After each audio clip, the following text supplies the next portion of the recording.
The following is a conversation with Boris Sofman, who is the Senior Director of Engineering and Head of Trucking at Waymo, the autonomous vehicle company, formerly the Google self-driving car project.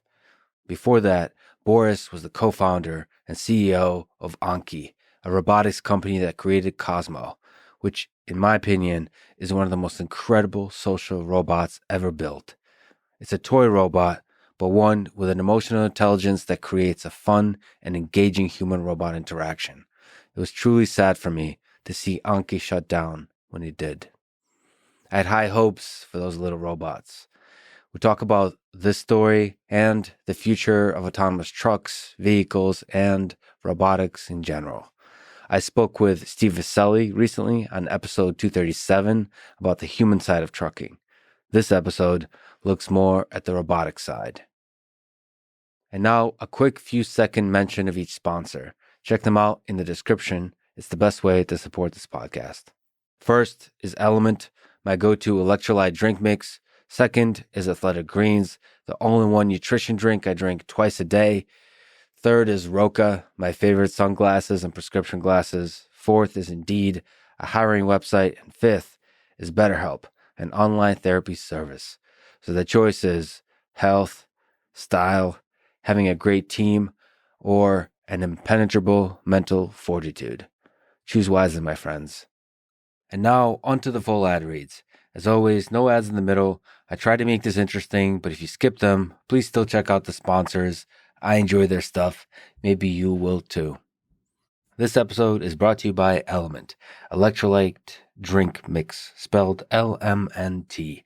To do low carbs diets correctly, I think the number one thing you have to get right is electrolytes, specifically sodium, potassium, and magnesium. And that's exactly what Element gets right. In fact, I was listening into an Andrew Huberman live on Instagram yesterday. I highly recommend his Instagram, by the way. It's so educational, so fascinating. But he mentioned that he loves Element as well, and they're actually not a sponsor of his podcast. And the several times I've hung out with him, he isn't lying. Element is always part of the picture. It's always there, and he's always kind of enjoying that drink, and I do too. It's a big part of my day. Anyway, they have a new flavor. My new favorite is watermelon salt. It's delicious. It's good for you. I mean, it's great.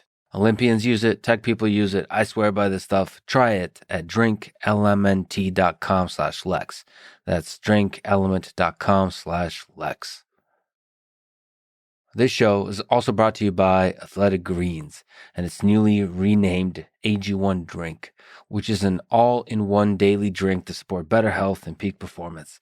It replaced the multivitamin for me and went far beyond that with 75 vitamins and minerals. It's the first thing I drink every day. And then, like I said, I drink it twice later on in the day. It always just makes me feel better about taking on the day, making sure that I have that nutritional base with the low carbs, with the fasting, with the occasional crazy workouts, all of that. I got my nutrition covered. And plus, it tastes great. I mean, it's just amazing when there's so much great science that goes into iterative development of a one-stop solution for vitamins and minerals. Anyway, they'll give you a 1-month supply of fish oil when you sign up to athleticgreens.com/Lex. That's the other thing I take is fish oil. That's athleticgreens.com/Lex. This show is also brought to you by Roka, the makers of glasses and sunglasses that I love wearing for their design, their feel, and innovation on material, optics, and grip. Roka was started by 2 American swimmers from Stanford and was born out of an obsession with performance. Anyway, I met one of those co-founders, Rob. He's an incredible human being. I got a chance to spend some time at Roka here in Austin. Just a lot of great engineering, a lot of great design going on there. Roka is designed to be active in. It's extremely lightweight. The grip is comfortable but strong, and the style is classy. I love their minimalist style. So it holds up to all conditions, including in the extreme Austin heat or the cool Boston late fall. Let's see how the winter holds up. Check them out for both prescription glasses and sunglasses at Roka.com and enter code LEX to save 20% off on your first order. That's Roka.com and enter code LEX. This show is also brought to you by Indeed, a hiring website. I've used them as part of many hiring efforts I've done for the teams I've led. They have tools like Indeed Instant Match, giving you quality candidates whose resumes on Indeed fit your job description immediately. I've been going through a process of hiring folks for the team that's in charge of creating cool videos and podcasts and all that kind of stuff. It's fascinating, and I think it's essential to hire to build a team of brilliant creative minds in order to do this kind of thing well. And so you have to use the best tools for the job. Indeed is one such tool. Right now, you can get a free $75 sponsored job credit to upgrade your job post at Indeed.com/Lex. And get it at Indeed.com/Lex. Offer is valid through December 31st, 2021. Terms and conditions apply. That one's for the lawyers. Go to Indeed.com/Lex. This episode is also sponsored by BetterHelp, spelled H-E-L-P help. Like you would be spelling out on the sand if you were stuck on a deserted island with a volleyball and a bloody handprint on that volleyball. Anyway, BetterHelp help you figure out what you need and match you with a licensed professional therapist in under 48 hours. I've wanted to be a psychotherapist, a psychiatrist when I was younger. Talk therapy has always been a thing that fascinated me. And in some ways, that's why I love podcasts. I love listening to podcasts. I love participating in podcasts. It's a way through conversation to explore the human mind. And so for you on a personal level, that's a great tool to use to explore your own mind. BetterHelp is easy, private, affordable, available worldwide. Check them out at betterhelp.com/Lex. That's betterhelp.com/Lex. This is the Lex Friedman podcast, and here is my conversation with Boris Sofman.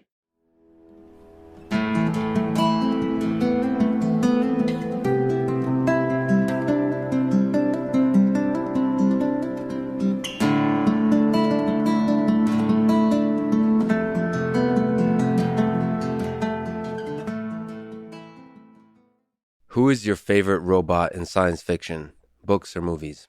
WALL-E and R2-D2, where they were able to convey such an incredible degree of intent, emotion, and kind of character attachment without having any language whatsoever, and just purely through the richness of emotional interaction. So those were fantastic. And then the Terminator series just like really pretty wide range, right? But I kind of love this dynamic where you have this like incredible Terminator itself that Arnold played, but and then he was kind of like the inferior like previous generation version that was like totally outmatched in terms of kind of specs by the new one, but still kind of like held his own. And so it was kind of interesting where you realize how many levels there are on the spectrum from human to kind of potentials in AI and robotics to futures. And so yeah, that movie really as much as it was like kind of a dark world in a way, was actually quite fascinating, gets the imagination going. Well, from an engineering perspective, both the movies you mentioned, WALL-E and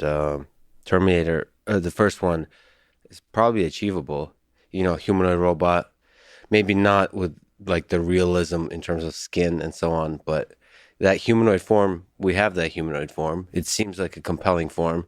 Maybe the challenge is it's super expensive to build, but you can imagine, maybe not a machine of war, but you can imagine Terminator-type robots walking around. Yeah. And then the same, obviously, with WALL-E. You've basically... So for people who don't know, you created the company Anki that created a small robot with a big personality called Cozmo that it does exactly what WALL-E does, which is somehow with very few basic visual tools is able to communicate a depth of emotion. And that's fascinating. But then, again, the humanoid form is... super compelling. So like Cozmo is very distant from a humanoid form, and then the Terminator has a humanoid form, and you can imagine both of those actually being in our society. It's true. And it's interesting because it was very intentional to go really far away from human form when you think about a character like Cosmo or like WALL-E, where you can completely rethink the constraints you put on that character, what tools you leverage, and then how you actually create a personality and a level of intelligence interactivity that actually matches the constraints that you're under, whether it's mechanical or sensors or AI of the day. This is why I almost was always very surprised by how much energy people put towards trying to replicate human form in a robot, because you actually take on some pretty significant kind of constraints and downsides when you do that.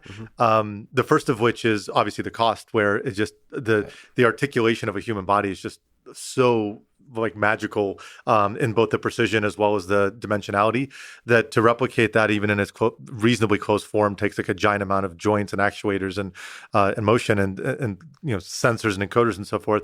But then you're almost like setting an expectation that the closer you try to get to human form, the more you expect the strengths to match, and that's not the way AI works. Is there's places where you're way stronger and there's places where you're weaker, and by moving away from human form, you can actually change the rules and embrace your strengths and bypass your weaknesses. And at the same time, the human form like has way too many degrees of freedom to play with.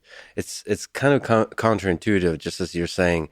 But when you have fewer constraints, it's almost harder to master the communication of emotion. Like you see this with cartoons, like stick figures. You can communicate quite a lot with just very minimal, like 2 dots for eyes and a line for a smile. I think like you can almost communicate arbitrary levels of emotion with just 2 dots and a line. Yeah.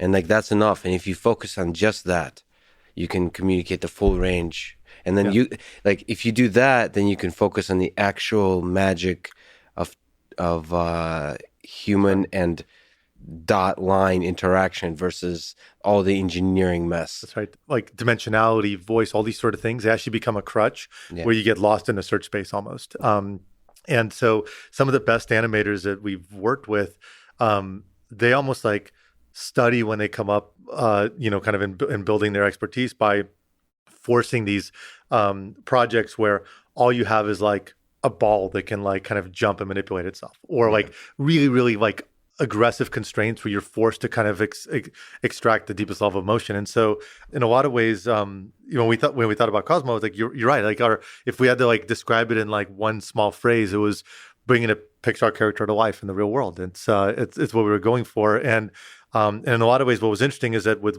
like WALL-E, which we studied incredibly deeply, and in fact, some of our team were, kind of had worked previously at Pixar and on that project. They intentionally constrained WALL-E as well, even though in an animated film you could do whatever you wanted to, because it forced you to like really saturate the smaller amount of dimensions, but you sometimes end up getting a far more beautiful output because you're pushing at the extremes of this emotional space in a way that you just wouldn't, because you get lost in the surface area if you have like something that is just infinitely articulable. So if we backtrack a little bit, and you thought of Cozmo in 2011, and 2013 actually designed and built it. What is Anki? What is Cozmo? I guess who is Cozmo? What was the vision behind this incredible little robot? We started Anki back in like while we were still in graduate school. So myself and my 2 co-founders, we were PhD students in the Robotics Institute at Carnegie Mellon. And so we were studying robotics, AI, machine learning, kind of different areas. One of my co-founders was working on walking robots, for a period of time. And so we all had a bit of a really deep, kind of a deeper passion for applications of robotics and AI, where there's like a spectrum where there's people that get like really fascinated by the theory of AI and machine learning and robotics, where whether it gets applied in the near future or not is less of a kind of factor on them, but they love the pursuit of the challenge, and that's necessary. And there's a lot of incredible breakthroughs that happen there. We're probably closer to the other end of the spectrum, where we love the technology and the and all the evolution of it, but we were really driven by applications. Like, how can you really reinvent experiences and functionality and build value that wouldn't have been possible without these approaches? And that's what drove us. And we had a kind of some experiences through previous jobs and internships where we like got to see the applied side of robotics. And at that time, there was actually relatively few applications of robotics that were outside of pure research or industrial applications, military applications, and so forth.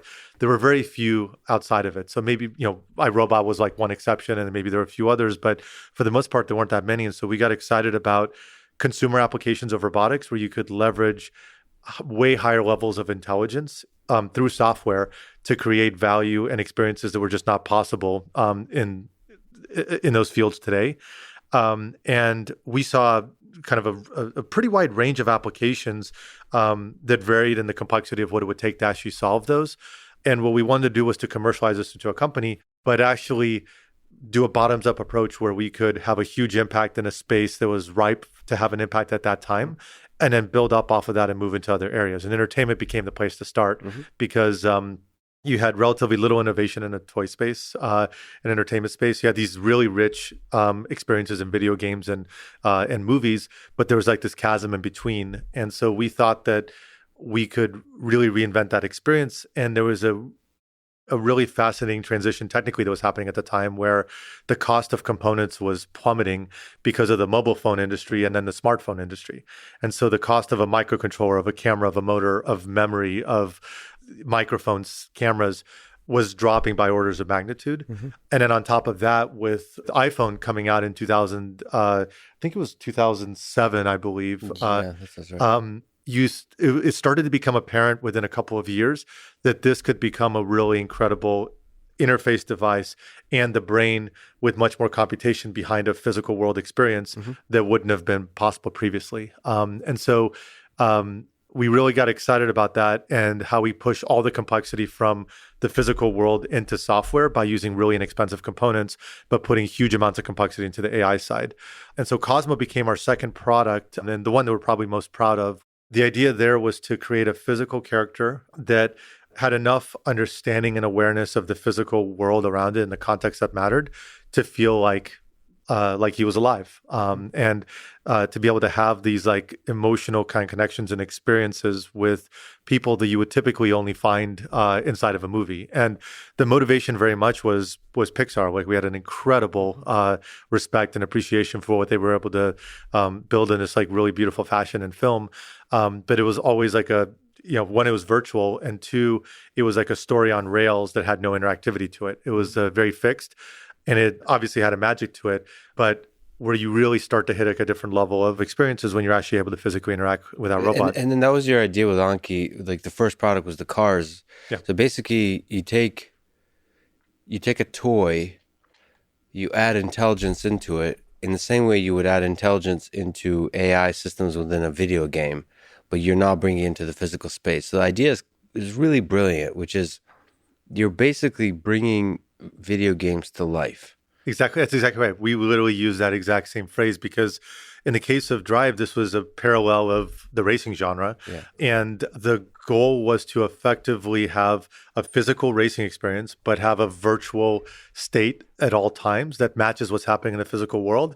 And then you can have a video game off of that, and you can have different characters, different traits for the cars, weapons and interactions and special abilities and all these sort of things that you think of virtually, but then you can have it physically. And one of the things that we were like really surprised by that really stood out and immediately led us to really like kind of accelerate the path towards Cozmo is that things that feel like they're really constrained and simple in the physical world, they have an amplified impact on people where the exact same experience virtually would not have anywhere near the impact, but seeing it physically really stood out. And so effectively with Drive, we were creating a video game engine for the physical world.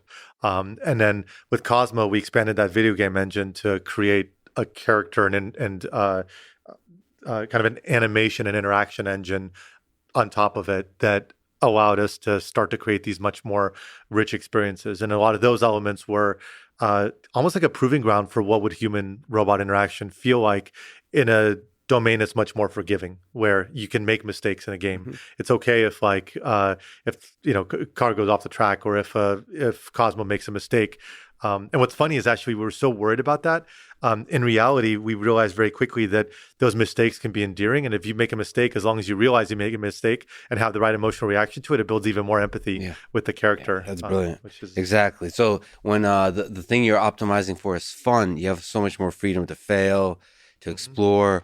And also in the toy space, like all of this is really brilliant. And I got to ask you, backtrack.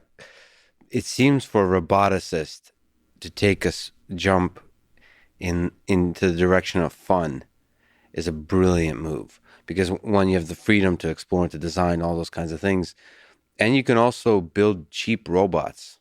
Yeah. Like you don't have to like if you're not chasing perfection and like toys, it's understood that you can go cheaper, Yeah. which means in robot it's still expensive, but it's actually affordable by a large number of people. So it's a really brilliant space to explore. Yeah, that's right. It's and in fact, we realized pretty quickly that like perfection is actually not fun. Yeah. Because like in a traditional roboticist sense, the first kind of path planner, and this is the part that I worked on out of the gate was like a lot of the kind of AI systems where you have these vehicles and cars racing, kind of making optimal maneuvers to try to kind of get ahead, and you realize very quickly that like that's actually not fun because you want the like chaos from mistakes and so you start to kind of intentionally almost add noise to the system in order to kind of create more of a realism in the exact same way the human player might start really ineffective and inefficient and then start to kind of increase their quality bar as they progress. And there is a really, really aggressive constraint that's forced on you by being a consumer product where the price point matters a ton, particularly in like kind of an entertainment where you can't make $1,000 product unless you're going to meet the expectations of $1,000 product. And so, in order to make this work, like your cost of goods had to be well under $100. In the case of Cozmo, we got it under $50 end to end, fully packaged and delivered, And it was under $200 at retail. the cost at retail. Yeah. So okay, if we sit down like at the early stages, if we go back to that, and you're sitting down and thinking about what Cosmo looks like from a design perspective and from a cost perspective, I imagine that was part of the conversation. Well, first of all, what came first? Did you have a cost in mind? Is there a target you're trying to chase?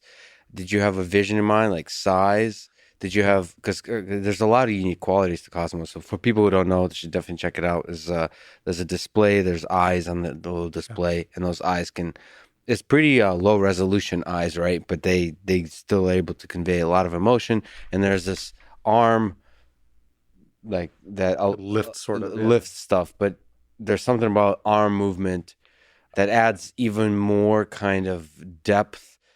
It's like the face communicates emotion and sadness and disappointment and happiness, and then the arms kind of communicates, I'm trying here.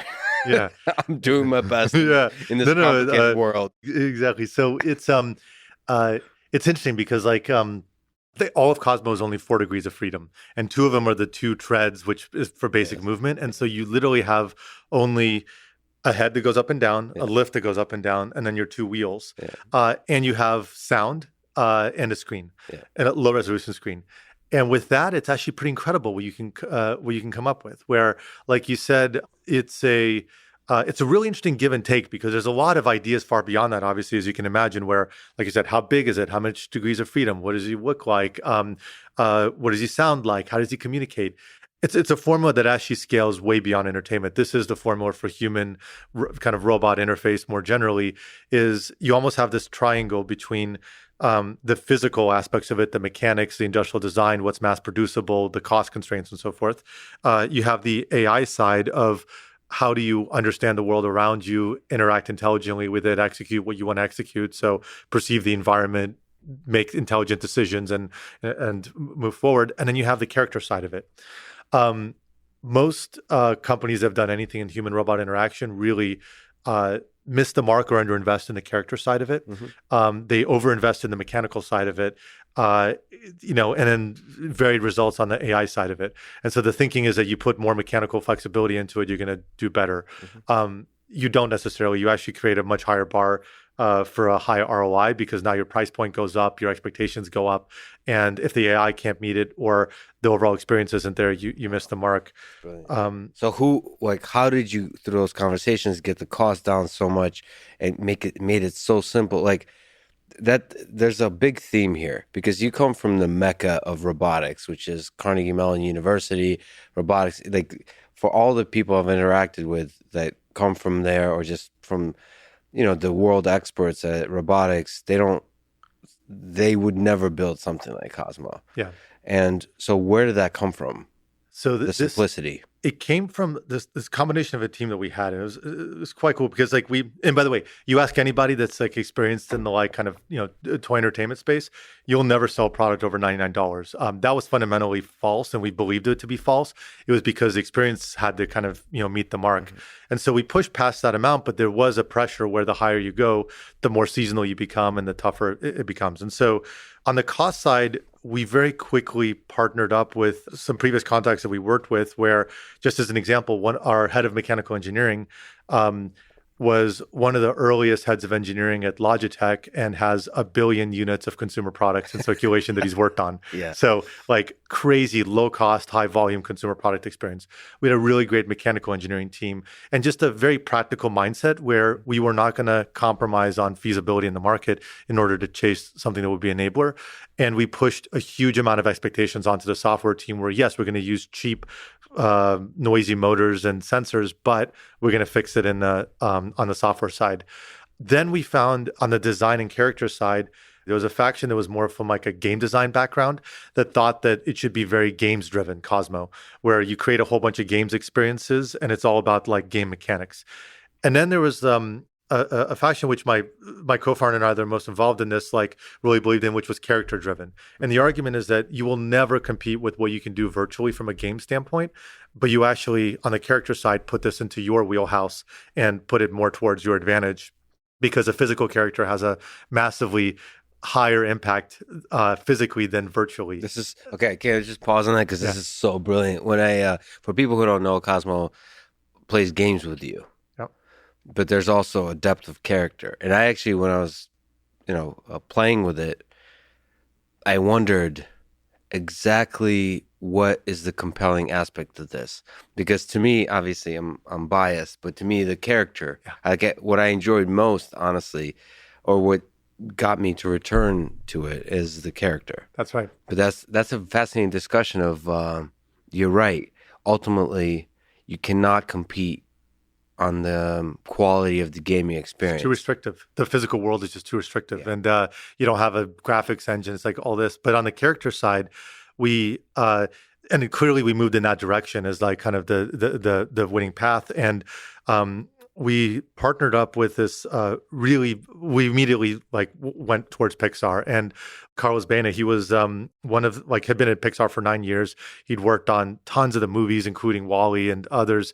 And just immediately kind of spoke the language and it just clicked on how you think about that like kind of magic and drive. And then we built out a team, with him as like a really kind of prominent kind of driver of this with different types of backgrounds and animators and character developers where we put these constraints on the team, but then got them to really try to create magic despite that.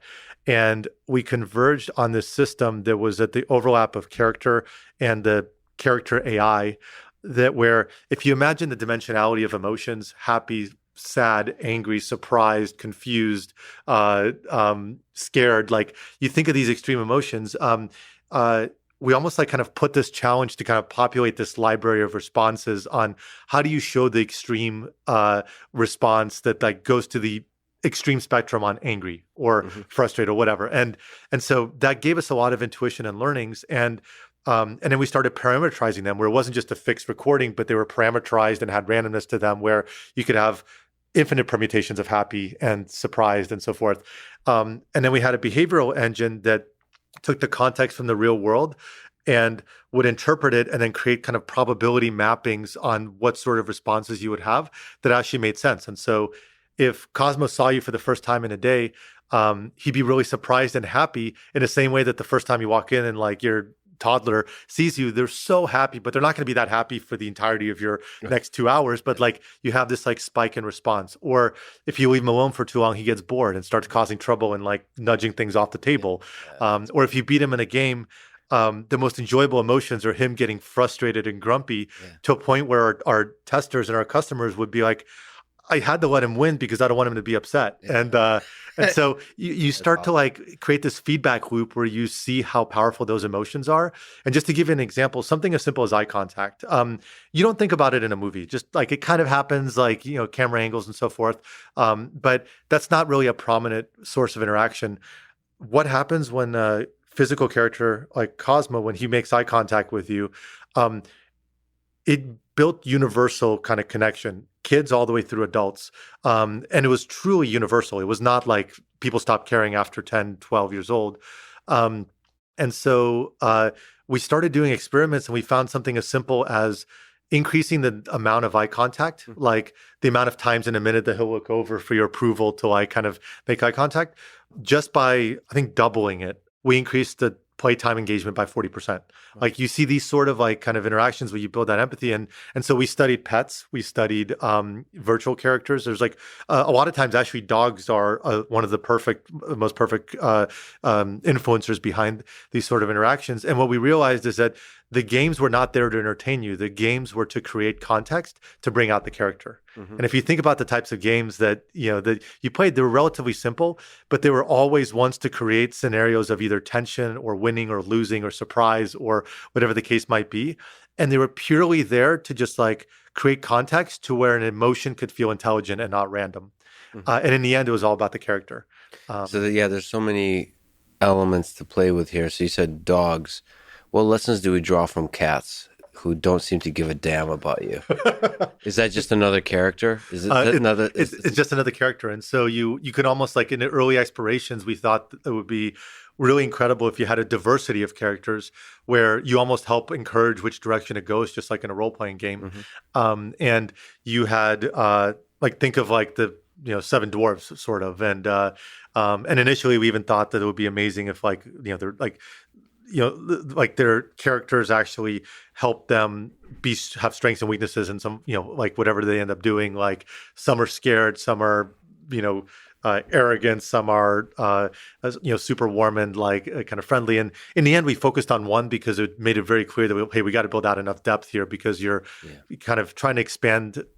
It's almost like how long can you maintain a fiction that this character is alive, to where the person's explorations don't hit a boundary, which happens almost immediately with typical toys, and you know, even with video games.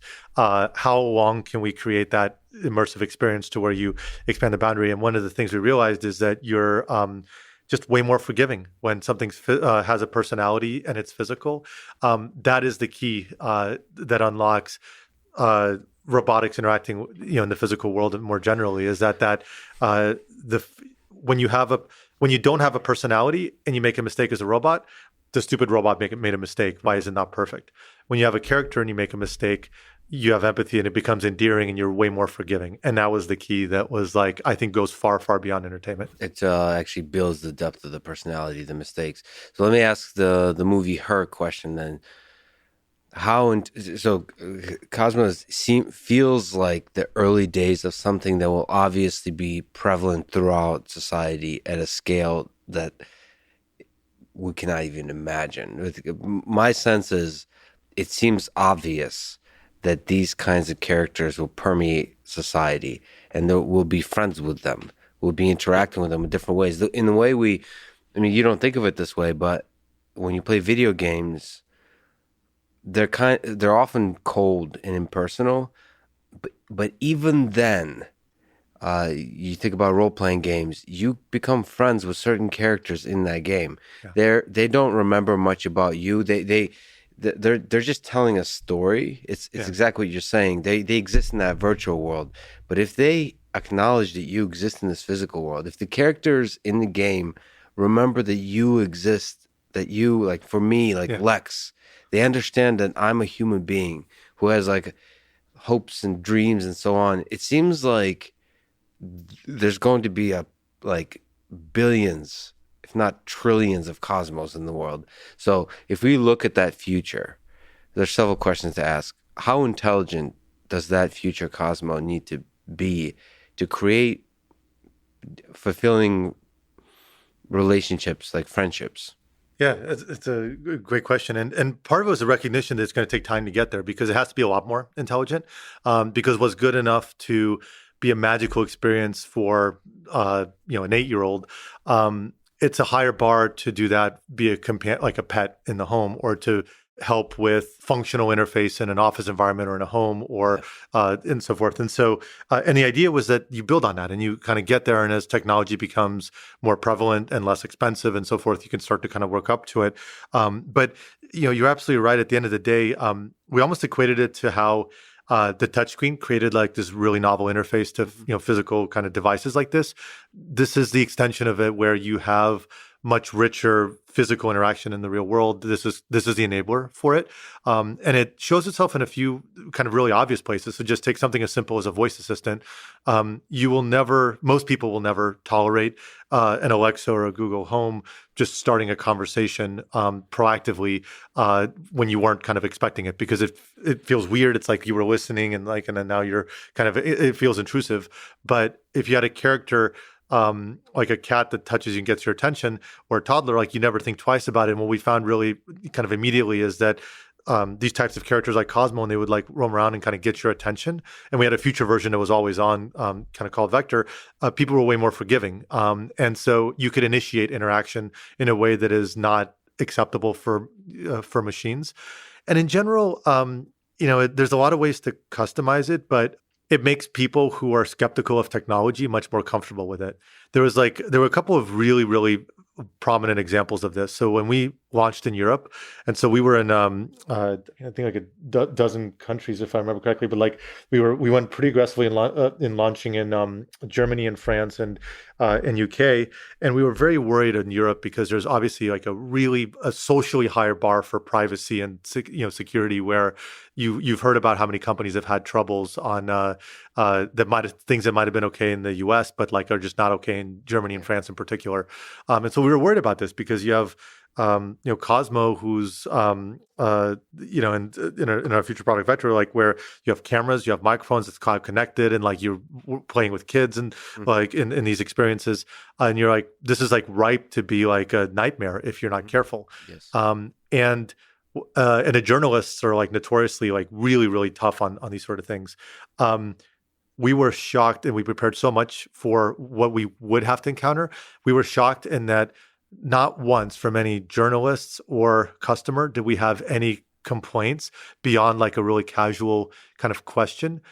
And it was because of the character, where when conversation came up, it was almost like, well, of course he has to see and hear. How else is he going to be alive and interacting with you? And it completely disarmed this like fear of technology that enabled this interaction to be much more fluid. And again, like entertainment was a proving ground, but that is like there's like ingredients there that carry over to a lot of other elements down the road. That's hilarious that we're a lot less concerned about privacy if the thing has value and charisma. I mean, that's true for all of human to human interaction too. It's an understanding of intent where like, well, he's looking at me, he can see me. If he's not looking at me, he can't see me. Right. So it's almost like you're communicating intent, and with that intent, people were like kind of a more understanding and calmer. And it's interesting. And it was just the earliest kind of version of starting to experiment with this, but it wasn't an enabler. And then you have like completely different dimensions where like, kids with autism had like an incredible connection with Cozmo that just went beyond anything we'd ever seen. And we have like these just letters that we would receive from parents. And we had some research projects kind of going on with some universities on studying this. But there's an interesting dimension there that got unlocked that just hadn't existed before, that has these really interesting kind of links into society and a potential building block of future experiences. So if you look out into the future, do you think we will have, beyond a particular game, a companion like Her, like the movie Her, or like a Cozmo that's kind of asks you how your day went too, right? Like a friend. How many years away from that do you think we are? What's your intuition? Good question. So I think the idea of a different type of character, like more closer to like kind of a pet style companionship, will come way faster. And there's a few reasons. One is like to do something like in Her, that's like effectively almost general AI, and the bar is so high that if you miss it by a bit, you hit the uncanny valley where it just becomes creepy and not appealing.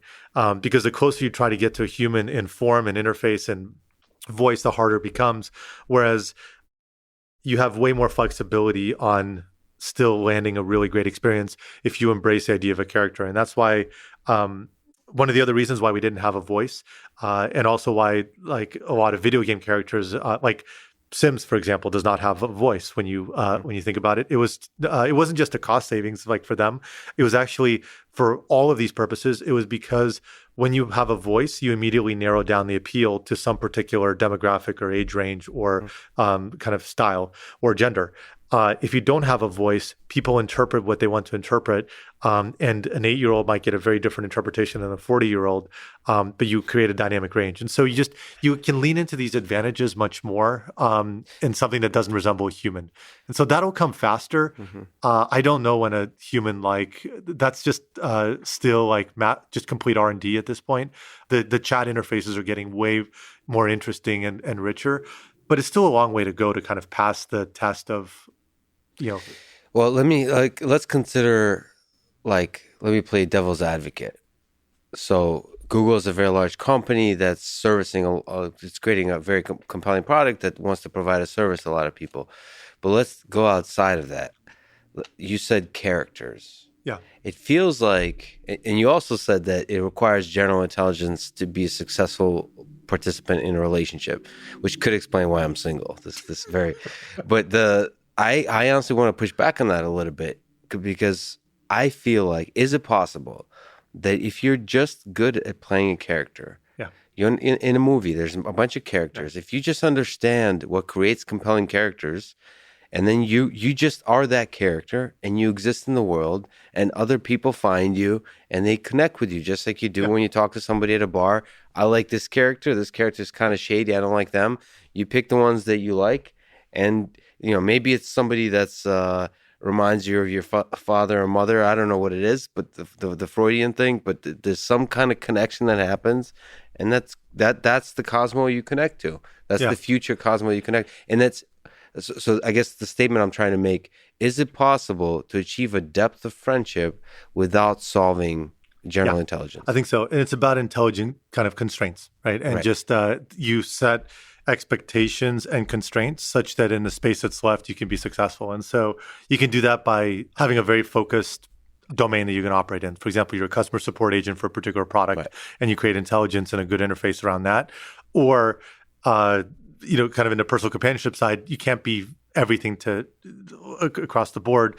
You kind of solve those constraints. And I think it's possible. My worry is right now I don't see anybody that has picked up on where kind of Cozmo left off and is pushing on it in the same way. And so I don't know if it's a sort of thing where, similar to like how, in .com, there were all these concepts that we considered like, that didn't work out or like failed or like were too early or whatnot. And then 20 years later, you have these like incredible successes on almost the same concept. Like it might be that sort of thing where like there's another pass at it that happens in 5 years or in 10 years. But it does feel like that appreciation of that, like the three-legged stool, if you will, between like, the hardware, the AI, and the character, that balance, it's hard to, I'm not aware of anywhere right now where like that same kind of aggressive drive with the value on the character is happening. And so to me, just a prediction, exactly as you said, something that looks awfully a lot like Cozmo, not in the actual physical form,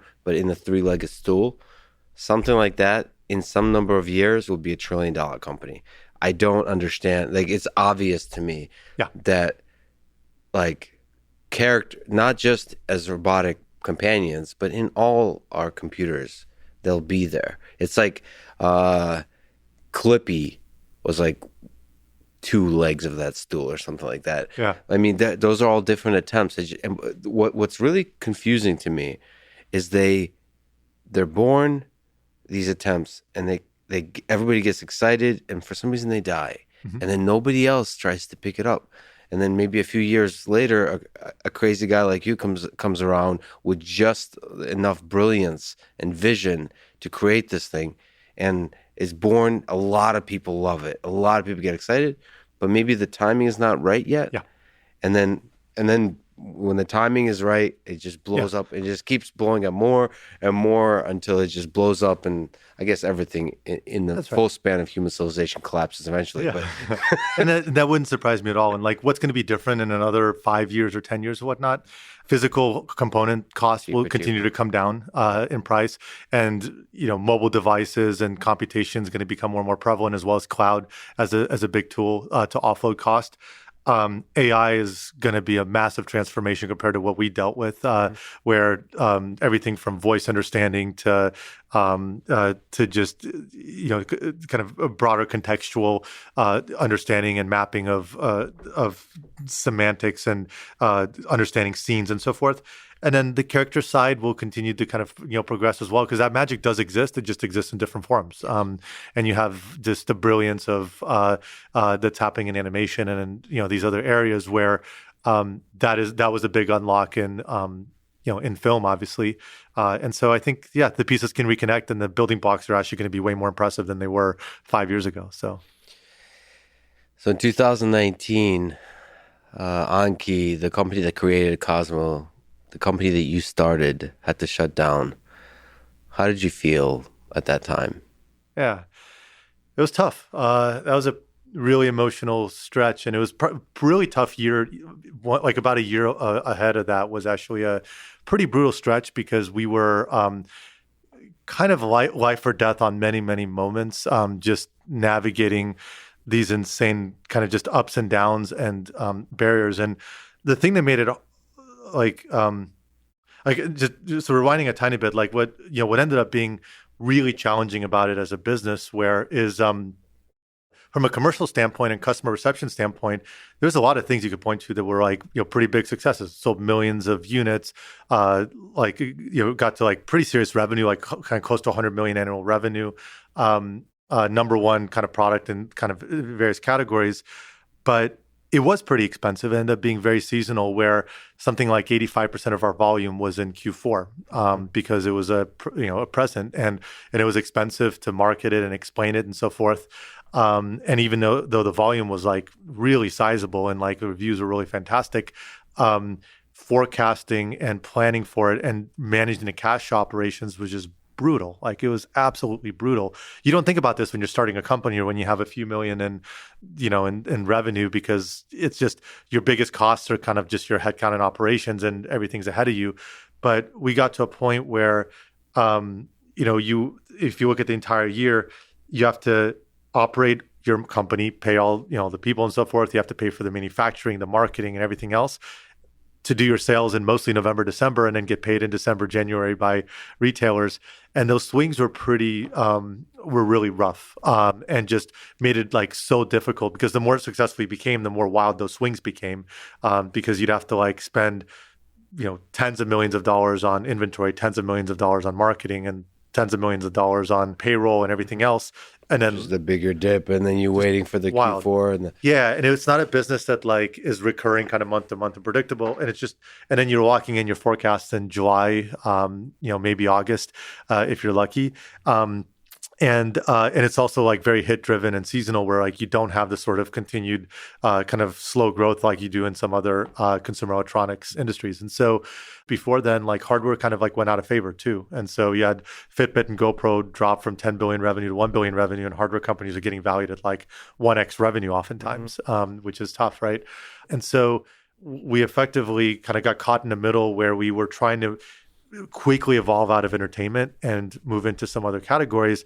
But you can't let go of that business, because like that's what you're valued on, that's what you're raising money on.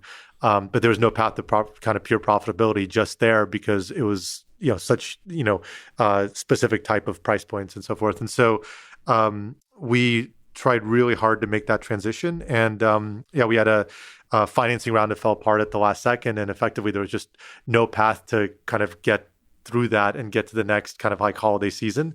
And so we ended up selling some of the assets and kind of winding down the company. It was brutal. Like I was very transparent with the company, like in the team, while we were going through it, where actually, despite how challenging that period was, very few people left. I mean, like people loved the vision, the team, the culture, the like kind of chemistry and kind of what we were doing. There was just a huge amount of pride there. And then we wanted to see it through, and we felt like we had a shot to kind of get through these checkpoints.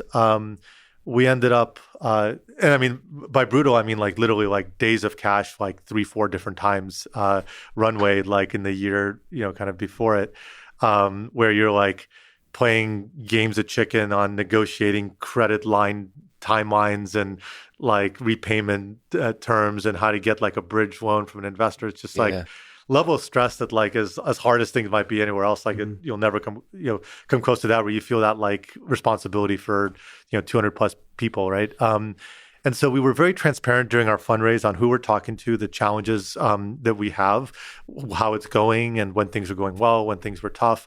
And so it wasn't a complete shock when it happened, but it was just very emotional, where like when we announced it finally that like, we, basically we're just like watching kind of like, the runway and trying to kind of time it. And when we realized that like we didn't have any more outs, we wanted to like kind of wind it down, make sure that it was like clean and, we could like kind of take care of people the best we could. But yeah, like broke down crying at all, hands, and somebody else had to step in for a bit. And like, it was just very, very emotional. But the beautiful part is like afterwards, like everybody stayed at the office till like 2-3 in the morning, just like drinking and hanging out and telling stories and celebrating. And it was just like one of the best, for many people, it was like the best kind of work experience that they had. And there was a lot of pride in what we did.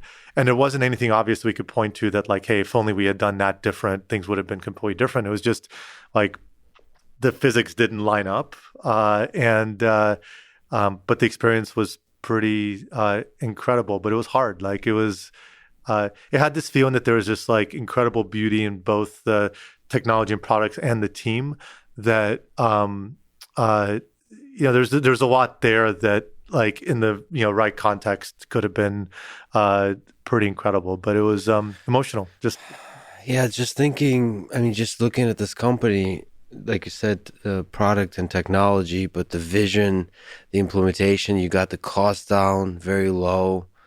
Yeah. And the nature of the product was great. So many robotics companies failed at this.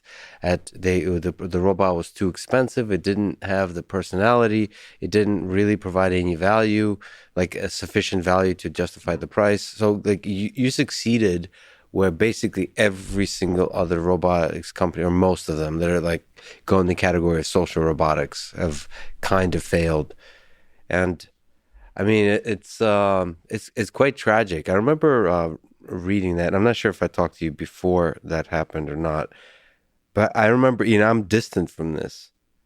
I remember being heartbroken reading that, because like, if Cozmo is not going to succeed, what is going to succeed? Because that to me was incredible. Like it was an incredible idea. Cost is down. The minimum, it's just like the most minimal design in physical form that you could do. It's really compelling. The balance of games, so it's a fun toy. It's a great gift for all kinds of age groups, right? Yeah. It's compelling in every single way, and it seemed like it was a huge success. And it failing was, I don't know, there was heartbreak on many levels for me, just as an external observer. I was thinking, how hard is it to run a business? That's what I was thinking. Like, if this failed, this must have failed because it's obviously not like, it's business.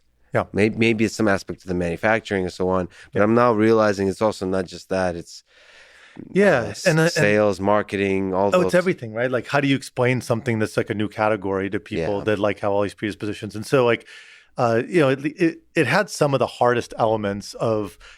If you were to pick a business, it had some of the hardest customer dynamics, because like to sell a $150 product, you got to convince both the child that wanted and the parents to agree that it's valuable. So you're having like this dual prong marketing challenge. You have manufacturing, you have like really high precision on the components that you need. You have the AI challenges. So there were a lot of tough elements, but it's this feeling where like it was just really great alignment of unique strength across kind of like all these different areas. Just like incredible, like, kind of character and animation team between this, like Carlos, and there's like a character director, Day, that came on board, and like, really great people there. The AI side, the manufacturing, where like never missing a launch, right? And actually, kind of hitting that quality was, it was heartbreaking, but Here's one neat thing is like we had so much like fan mail from kind of kids and parents. Like I actually like there was a bunch that collected in the end Yeah. that I actually saved, and like I never it was too emotional to open it, and I still haven't opened it. And so I actually have this giant envelope of like a stack this much of like letters from kids and families, just like every permutation you can imagine. And so planning to kind of I don't know, maybe like a 5 year 5 year to some year reunion, just inviting everybody over, and we'll just like kind of dig into it and kind of bring back some memories. But good impact. And Well, I think there will be companies, maybe Waymo and Google will be somehow involved that will carry this flag forward and will make you proud, whether you're involved or not. I think this is one of the greatest robotics companies in the history of robotics. So you should be proud. It's still tragic to know that, because you read all the stories of Apple and let's see, SpaceX and like companies that were just on the verge of failure several times through that story, and it's almost like a roll of the dice. Yeah. They succeeded, and here's a roll of the dice that just happened to go. And that's the appreciation that like when you really like talk to a lot of the founders, like everybody goes through those moments, and sometimes it really is a matter of like timing, a little bit of luck. Like some things are just out of your control, and you get a much deeper appreciation for just the dimensionality of that challenge. But the great thing is that like a lot of the team actually like stayed together, and so there were actually a couple of companies where we kind of kept big chunks of the team together, and we actually kind of helped align this to help people out as well. And one of them was Waymo, where a majority of the AI and robotics team actually had the exact background that you would look for in like kind of AV space. And it was a space that a lot of us like, worked on in grad school, were always passionate about, and ended up, maybe the time, serendipitous timings from another perspective where like kind of landed in a really unique circumstance. It's actually been quite exciting too. So it's interesting to ask you just your thoughts. Cozmo still lives on under Dream Labs, I think. Are you tracking the progress there, or is it too much pain? Is that something that you're excited to see where that goes?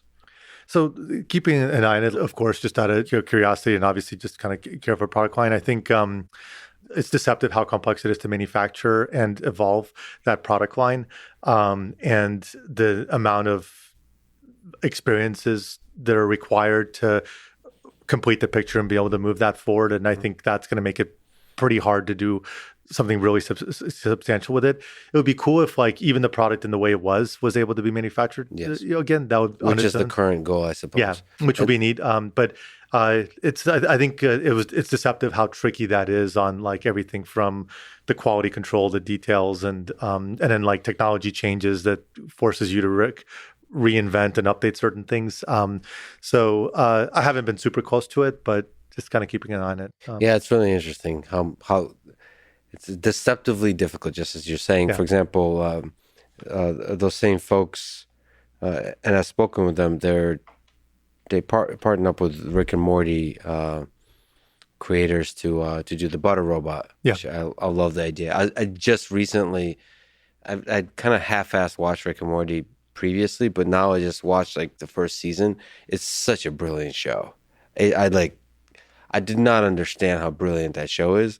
And obviously I think in season 1 is where the butter robot comes along for just a few minutes or whatever. But I just fell in love with the butter robot. That particular character, just like you said, there's characters you can create, personalities you can create, and that particular robot who's doing a particular task realizes, asks the existential question, the myth of Sisyphus question that Camus writes about. It's like, is this all there is? Because he moves butter, but that realization. Yeah. That's a beautiful little realization for a robot that my purpose is very limited to this particular task. It's humor, of course, it's darkness. It's a beautiful mix. But so they want to release that butter robot. But something tells me that to do the same depth of personality as Cozmo had, the same richness, it would be on the manufacturing, on the AI, on the storytelling, on the design. It's going to be very, very difficult. It could be a cool sort of toy for Rick and Morty fans, but to Yeah. create the same depth of existential angst Yeah. that the butter robot symbolizes is really, that's the brave effort you succeeded at with Cozmo, but it's not easy. It's really It's not difficult. easy. And you can fail on almost any one of the kind of dimensions, and it takes unique convergence of a lot of different skill sets to try to pull that off. Yeah. On this topic, let me ask you for some advice, because as I've been watching Rick and Morty, I told myself I have to build the butter robot just as a hobby project. And so I got a nice platform for it with treads, and there's a camera that moves up and down and so on. I'll probably paint it. But the question I'd like to ask, there's obvious technical questions I'm fine with, communication, the personality, storytelling, all those kinds of things. I think I understand the process of that, but how do you know when you got it right? So with Cozmo, how did you know this is great? Like, or something is off? Like, is this brainstorming with the team? Do you know it when you see it? Is it like love at first sight? It's like, this is right. Or like, I guess if we think of it as an optimization space, is there uncanny valley where you're like, this is not right, or this is right, or are a lot of characters right? Yeah. We stayed away from uncanny valley just by having such a different mapping where it didn't try to look like a dog or a human or anything like that. And so you avoided having like a weird pseudo similarity, but not quite hitting the mark. But you could like just fall flat where just like a personality or a character emotion just didn't feel right. And so it actually mirrored very closely to kind of the iterations that a character director at Pixar would have, where you're running through it and you can virtually kind of like see what it'll look like. We created a plugin to where we actually used like Maya, the animation tools, and then we created a plugin that perfectly matched it to the physical one. And so you could like test it out virtually and then push a button and see it physically play out. And there's like subtle differences. And so you want to like make sure that feedback loop is super easy to be able to test it live. And then sometimes like you would just feel it that it's right and intuitively know. And then you'd also we did user testing, but it was very, very often that like if we found it magical, it would scale and be magical more broadly. There were not too many cases where like we were pretty decent about not like getting to it, geeking out or getting too attached to something that was super unique to us. But trying to kind of like, put a customer hat on and does it truly kind of feel magical? And so in a lot of ways, it just gave a lot of autonomy to the character team to really think about the character board and mood boards and storyboards and like what's the background of this character and how would they react. And they went through a process that's actually pretty familiar, but now had to operate under these unique constraints. But the moment where it felt right kind of took a fairly similar journey than like as a character in an animated film, actually. It's quite cool. Well, the thing that's really important to me, and I wonder if it's possible, well, I hope it's possible, pretty sure it's possible, is for me, even though I know how it works, to make sure there's sufficient randomness in the process. Yeah. Probably because it would be machine learning based, that I'm surprised. I'm surprised by certain reactions. I'm surprised by certain communication. Maybe that's in a form of a question. Were you surprised by certain things Cozmo did, like certain interactions? Yeah, we made it intentionally, like so that there would be some surprise and like a decent amount of variability in how he'd respond in certain circumstances. And so in the end, like it's this isn't general AI. This is a giant like spectrum and library of like parameterized kind of emotional responses and an emotional engine that would like kind of map your current state of the game, your emotions, the world, the people who are playing with you, all so forth, to what's happening. But we could make it feel spontaneous by creating enough diversity and randomness, but still within the bounds of what felt like very realistic, to make that work. And then what was really neat is that we could get statistics on how much of that space we were saturating, and then add more animations and more diversity in the places that would get hit more often, so that you stay ahead of the curve and maximize the chance that it stays feeling alive. And so, but then when you like combine it, like the permutations and kind of like the combinations of emotions stitched together sometimes surprised us, because you see them in isolation, but when you actually see them and you see them live, relative to some event that happened in the game or whatnot, like it was kind of cool to see the combination of the two. And it's not too different in other robotics applications, where like you get so used to thinking about like the modules of a system and how things progress through a tech stack, that the real magic is when all the pieces come together and you start getting the right emergent behavior, in a way that's easy to lose when you just kind of go too deep into any one piece of it. Yeah, when the system is sufficiently complex, there is something like emergent behavior, and that's where the magic is. You, as a human being, you can still appreciate the beauty of that magic of the fine at the system level. First of all, thank you for humoring me on this. It's really, really fascinating. I think a lot of people would love this. I'd love to just one last thing on the butter robot. I promise. In terms of speech, Cozmo is able to communicate so much with just movement and face.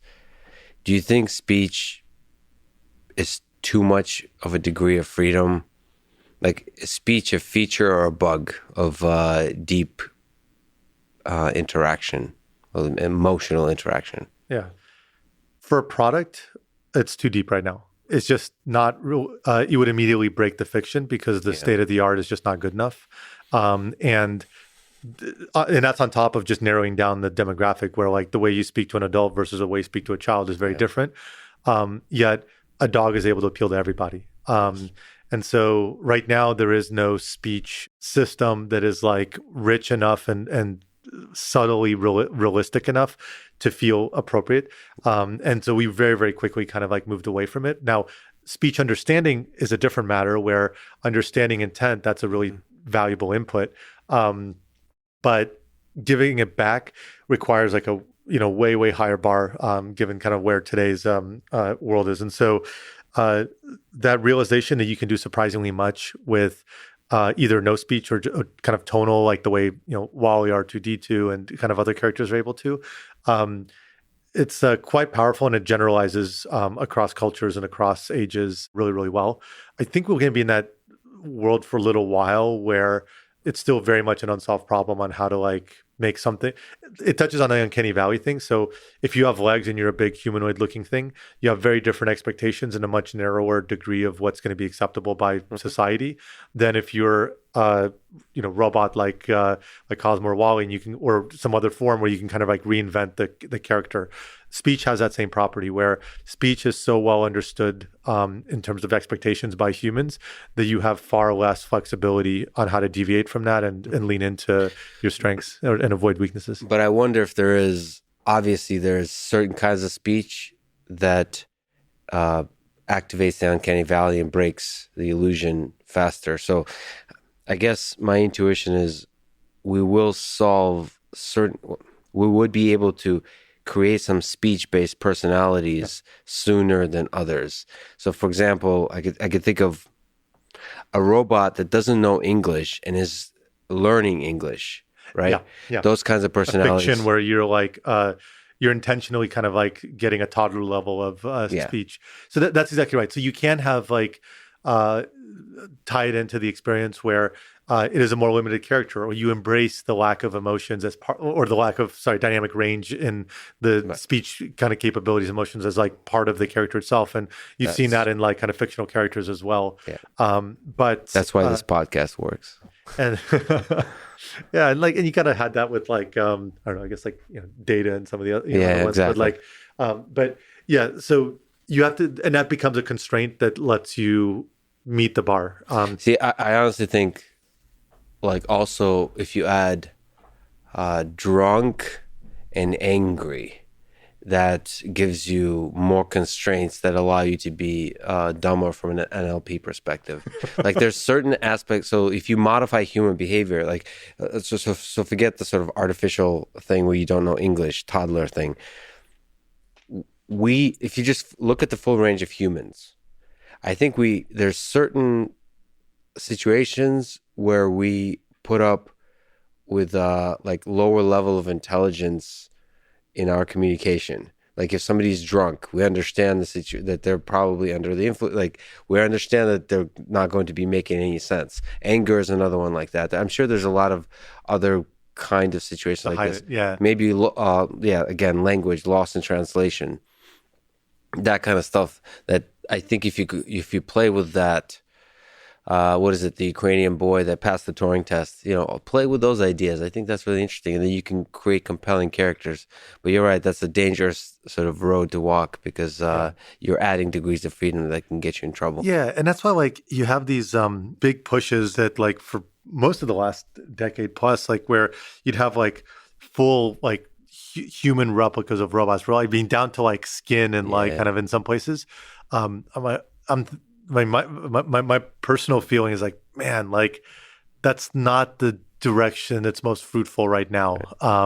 Beautiful art. Yeah. But it's not in terms of a rich, deep, fulfilling experience. Yeah, you're right. Yeah. And Move away you're from creating humans. a minefield of potential places to feel off. Yeah. And then you're sidestepping where like the biggest kind of functional AI challenges are to actually have kind of like really rich productivity that actually kind of justifies kind of the higher price points. And that's part of the challenge is like, like robots are going to get to like thousands of dollars, tens of thousands of dollars and so forth. But you can imagine what sort of expectation of value that comes with it. Mm-hmm. And so that's where you want to be able to invest the time and depth. And so going down the full human replica route creates a gigantic distraction and really, really high bar that can end up sucking up so much of your resources. So it's weird to say, but you happen to be one of the greatest at this point roboticists ever because you created this little guy. You were part, obviously, of a great team that created the little guy with a deep personality and are now switching to an entirely, well, maybe not entirely, but a different, fascinating, impactful robotics problem, which is autonomous driving, and more specifically, the biggest version of autonomous driving, which is autonomous trucking. So you are at Waymo now. Can you give us a big picture overview? What is Waymo? What is Waymo Driver? What is Waymo One? Yeah. What is Waymo Via? Can you give an overview of the company and the vision behind the company? For sure. Waymo, by the way, it's been eye-opening on just how incredible the people and the talent is, and how in one company you almost have to create, 30 companies worth of like technology and capability to like kind of solve the full spectrum of it. So, so I've been at Waymo since 2019, so about 2.5 years. So Waymo is focused on building what we call a driver, which is creating the ability to have autonomous driving across different environments, vehicle platforms, domains, and use cases. As you know, it got started in 2009. It was a lot, almost like an immediate successor to the Grand Challenge and Urban Challenges that were like incredible kind of catalysts for this whole space. And so Google started this project, and then eventually Waymo spun out. And so what Waymo's doing is creating the systems, both hardware, software, infrastructure, and everything that goes into it to enable and to commercialize autonomous driving. This hits on consumer transportation and ride sharing and kind of vehicles and urban environments. And as you mentioned, it hits on autonomous trucking to transport goods. So in a lot of ways, it's transporting people and transporting goods. But at the end of the day, the underlying capabilities that are required to do that are surprisingly better aligned than one might expect, where it's the fundamentals of being able to understand the world around you, process it, make intelligent decisions, and prove that we are at a level of safety that enables large-scale autonomy. So from a branding perspective, sort of Waymo Driver is the system that's irrespective of a particular vehicle it's operating in. You have a set of sensors that perceive the world, can act in that world, and move this whatever the vehicle is through the vehicle world. platform. That's right. And so in the same way that you have a driver's license and like your ability to drive isn't tied to a particular make and model of a car. And of course, there's special licenses for other types of vehicles, but the fundamentals of a human driver very, very largely carry over. And then there's uniquenesses related to a particular environment or domain or a particular vehicle type that kind of add some extra additive challenges. But that's exactly right. It's the underlying systems that enable a physical vehicle without a human driver to very successfully accomplish a task that previously wasn't possible without 100% human driving. Mm-hmm. And then there's Waymo One, which is the transporting people. That's right. From a brand perspective, and just in case we refer to it so people know. And then there's Waymo Via, which is the trucking component. Why Via, by the way? What is that? Is it just like a cool sounding name that just like, is there an interesting story there? It is a pretty cool sounding name. It's a cool sounding name. I mean, when you think about it, it's just like, well, we're going to transport it via this and that. Cool. Like, so it's just kind of like an allusion to the mechanics of transporting something. Yes, cool. And it is a pretty good grouping. And the interesting thing is that even the groupings kind of blur, where Waymo One is like human transportation, and there's a fully autonomous service in the Phoenix area that like every day is transporting people, and it's pretty incredible to like just see that operate at reasonably large scale and just kind of happen. And then on the Via side, it doesn't even have to be like long haul trucking is a major focus of ours, but down the road you can stitch together the vehicle transportation as well for local delivery. Also, and a lot of the requirements for local delivery overlap very heavily with consumer transportation. Obviously, given that you're operating on a lot of the same roads and navigating the same safety challenges, and so and Waymo very much is a multi-product company that has ambitions in both. They have different challenges, and both are tremendous opportunities.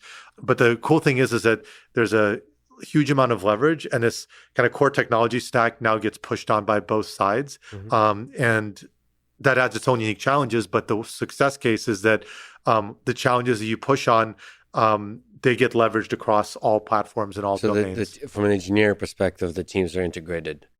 It's a mix. So there's a huge amount of centralized kind of core teams that support all applications. And so you think of something like the hardware team that develops the lasers, the compute, integrates into vehicle platforms. This is an experience that carries over across any application that we'd have, and they ebb and flow with both. Then there's like really unique perception challenges, planning challenges, like other types of challenges where there's a huge amount of leverage on a core tech stack, but then there's like dedicated teams that think of how do you deal with a unique challenge. For example, an articulated trailer with varying loads that completely changes the physical dynamics of a vehicle. That doesn't exist on a car, but becomes one of the most important kind of unique new challenges on a truck. So what's the long-term dream of Waymo Via, the autonomous trucking effort that Waymo is doing?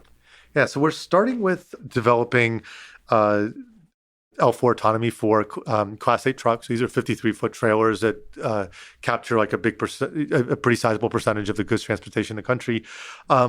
Long term, the opportunity is obviously to expand to much more diverse types of vehicles, types of goods transportation, and start to really expand in both the volume and the route feasibility that's possible. And so just like we did on the car side, you start with a single route with a very specific operating kind of domain and constraints that allow you to solve the problem. But then over time, you start to really try to push against those boundaries and open up deeper feasibility across routes, across surface streets, across environmental conditions, across the type of goods that you carry, the versatility of those goods, and how little supervision is necessary to just start to scale this network. And long term, it's a pretty incredible enabler where, today you have already a giant shortage of truck drivers. It's over 80,000 truck driver shortage. That's expected to grow to hundreds of thousands in the years ahead. You have really, really quickly increasing demand from e-commerce and just distribution of where people are located.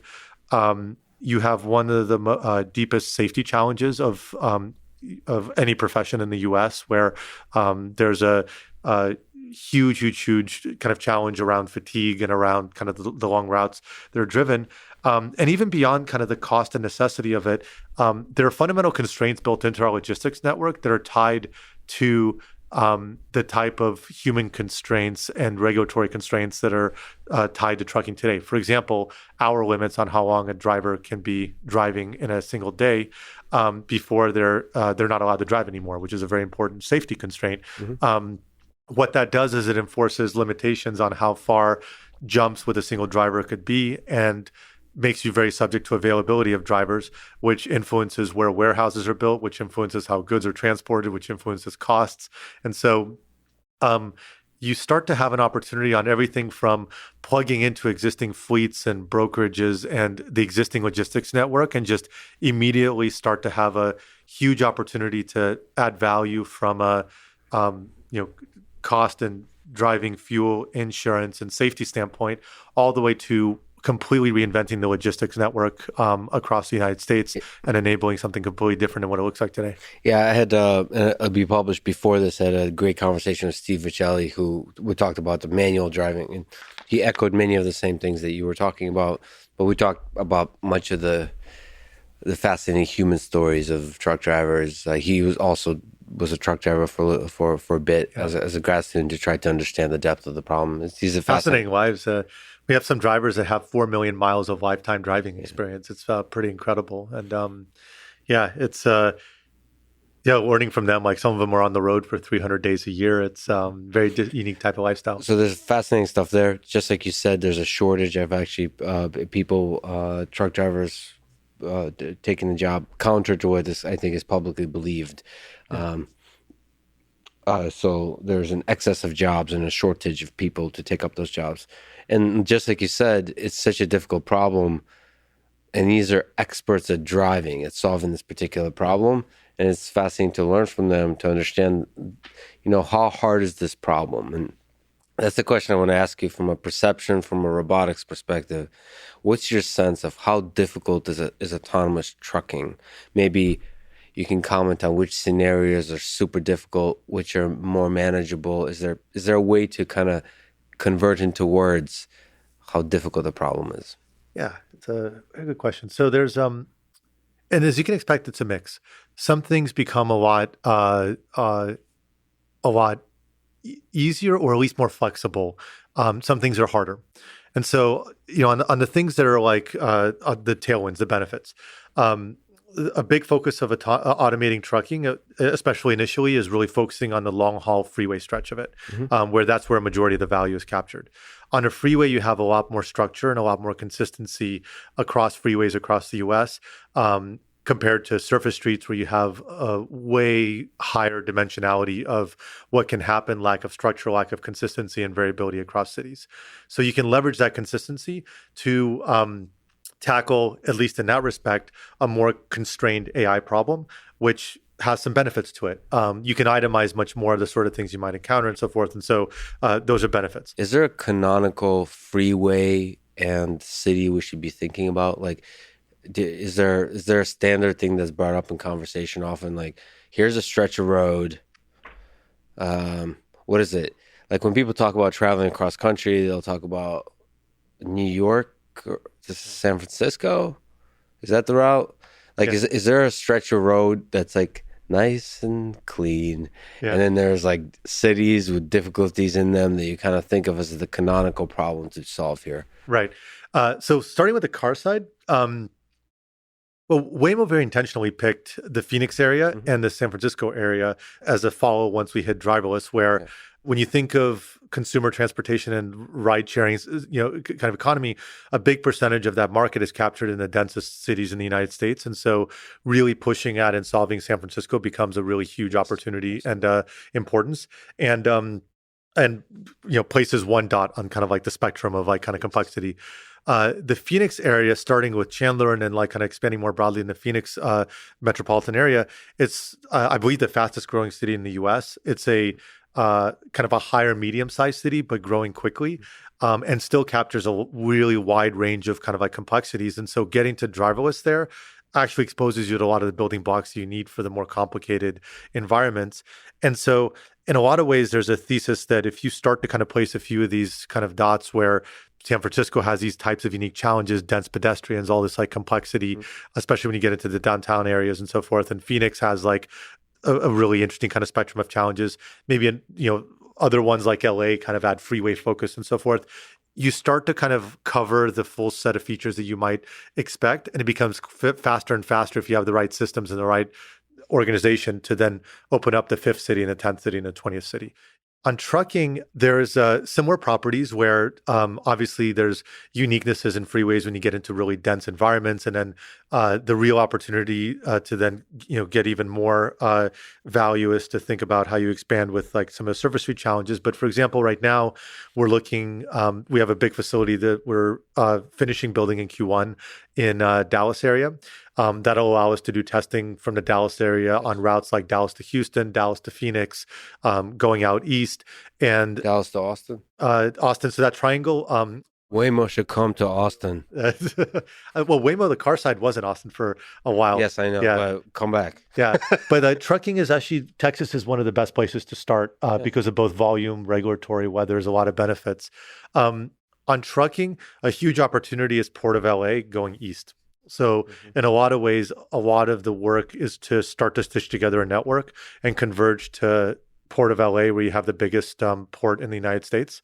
And the amount of goods going east from there is pretty tremendous. And then obviously there's, kind of channels everywhere. And then you have extra complexities as you get into like snow and inclement weather and so forth. But what's interesting about trucking is every single route segment that you add increases the value of the whole network. And so it has this kind of network effect and cumulative effect that's very unique. And so there's all these dimensions that we think about. And so in a lot of ways, Dallas as a really unique hub that opens up a lot of options has become a really valuable lever. So the million questions I could ask you. First of all, you mentioned level 4.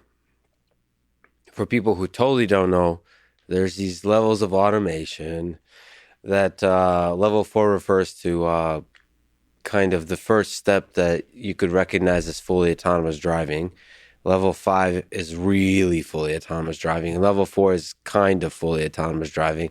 And then there are specific definitions depending on who you ask what that actually means. But for you, what does the level 4 mean? And you mentioned freeway. Let's say like there's 3 parts of long-haul trucking. Maybe I'm wrong in this, but there's freeway driving, there's like truck stop, and then there's more urban-y type of area.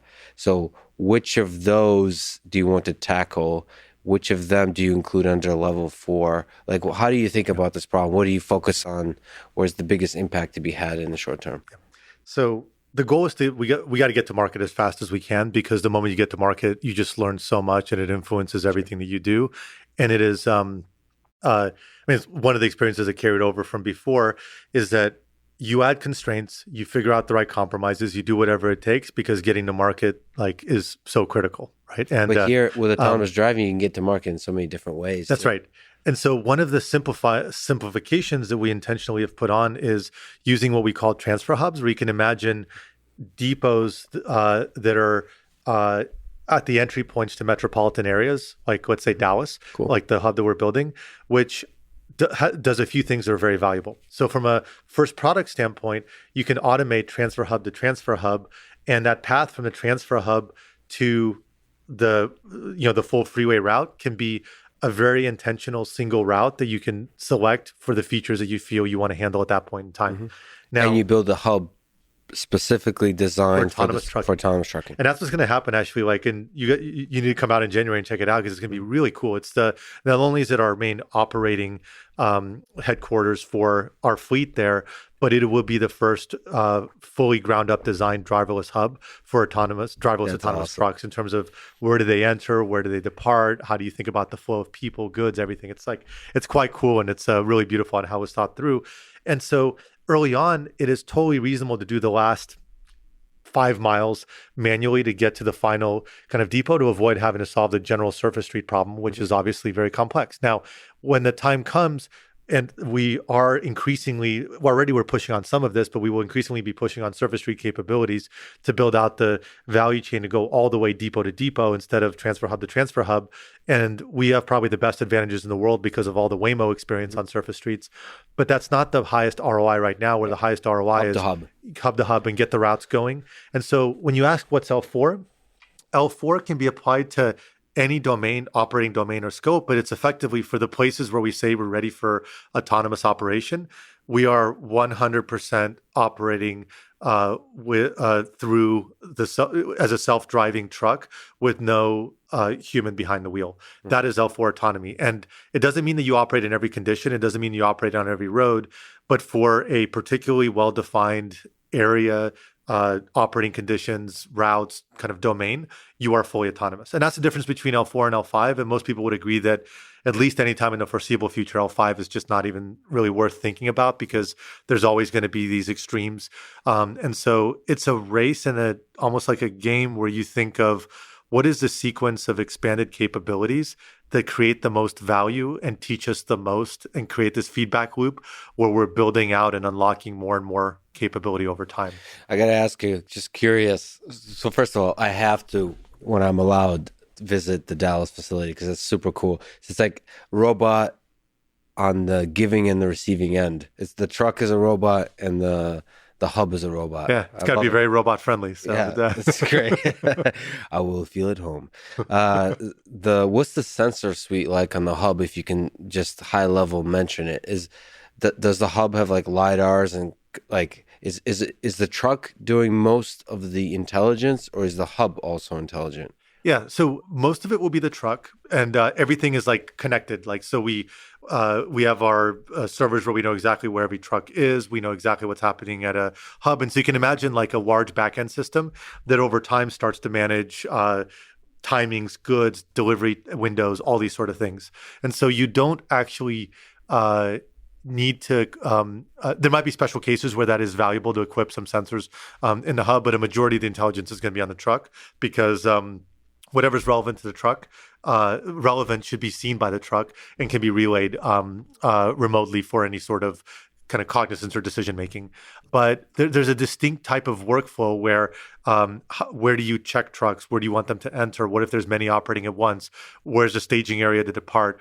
How do you set up the flow of humans and human cars and traffic so that you minimize the interaction between humans and kind of self-driving trucks? And then how do you even intelligently select the locations of these transfer hubs that are both really great service locations for a metropolitan area? And there could be, over time, many of them for a metropolitan area, while at the same time leaning into the path of least resistance to lean into your current capabilities and strengths so that you minimize the amount of work that's necessary to unlock the next kind of big bar.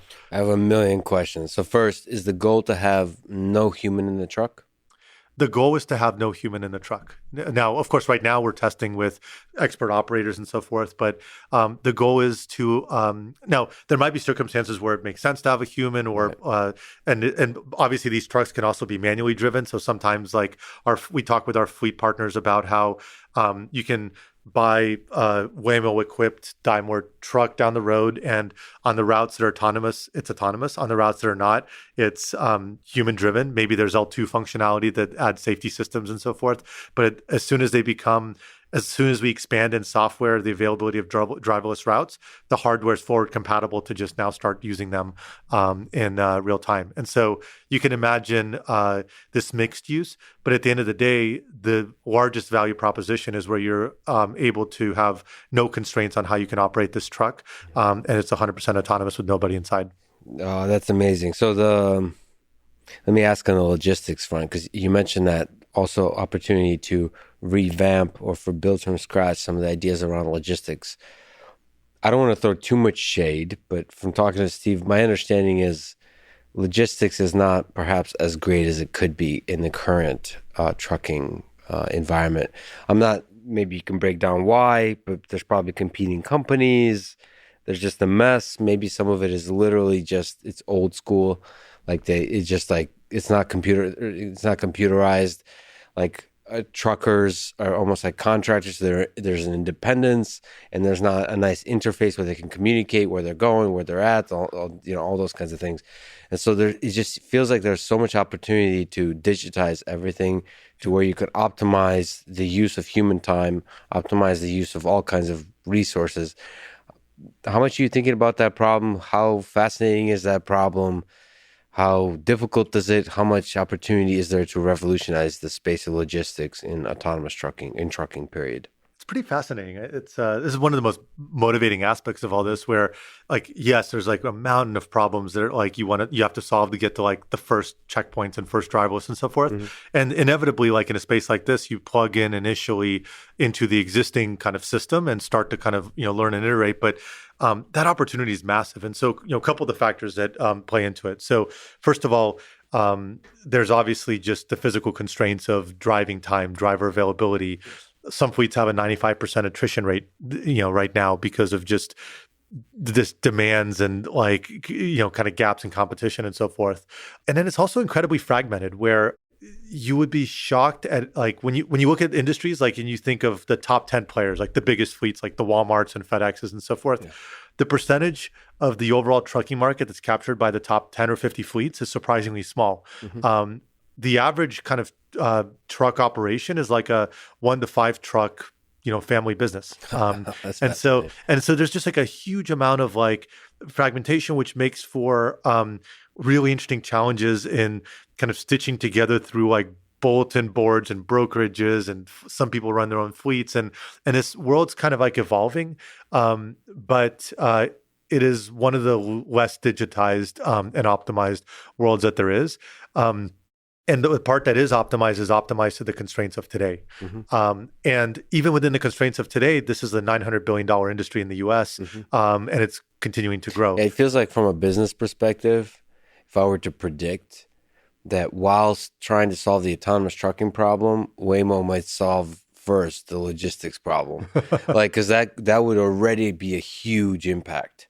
Yeah. So on the way to solving autonomous trucking, the human-driven, like there's so much opportunity to significantly improve the human-driven trucking, the timing, the logistics. So you use humans optimally. The handoffs, well, even you get really ambitious. You start to expand this beyond like, how does the fulfillment center work? And like, right. How does the transfer hub work? How does the warehouse work? There's a lot of opportunities to start to automate these chains.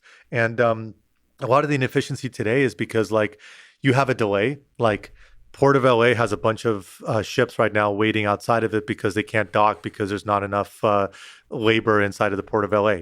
That means there's a big backlog of trucks, which means there's a big backlog of deliveries, which means the drivers aren't where they need to be. And so you have this like huge chain reaction, and your feasibility of readjusting in this network is low because everything's tied to humans and manual kind of processes or distributed processes across a whole bunch of players. And so one of the biggest enablers is, yes, we have to solve autonomous trucking first. And that, by the way, that's not like an overnight thing. That's decades of continued kind of expansion and work. But the first checkpoint in the first route is not that far off.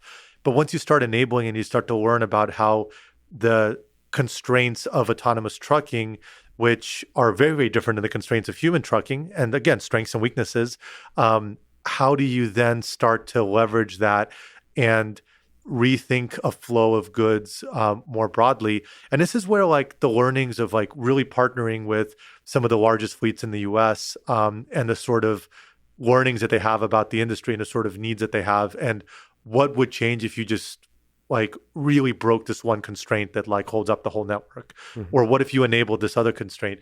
That actually drives the roadmap in a lot of ways, because this is not like an all or nothing problem. It's, you start to kind of unlock more and more functionality over time. Which functionality most enables this optimization ends up being kind of part of the discussion. But you're totally right. Like you fast forward to like, 5 years, 10 years, 15 years, and you think about like very generalized capability of automation in logistics, as well as the ability to like poke into how those handoffs work.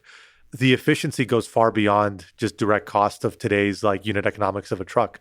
They go towards reinventing the entire system in the same way that you see these other industries that like when you get to enough scale, you can really rethink how you build around your new set of capabilities, not the old set of capabilities. Yeah, use the analogy or metaphor or whatever that autonomous trucking is like email versus mail.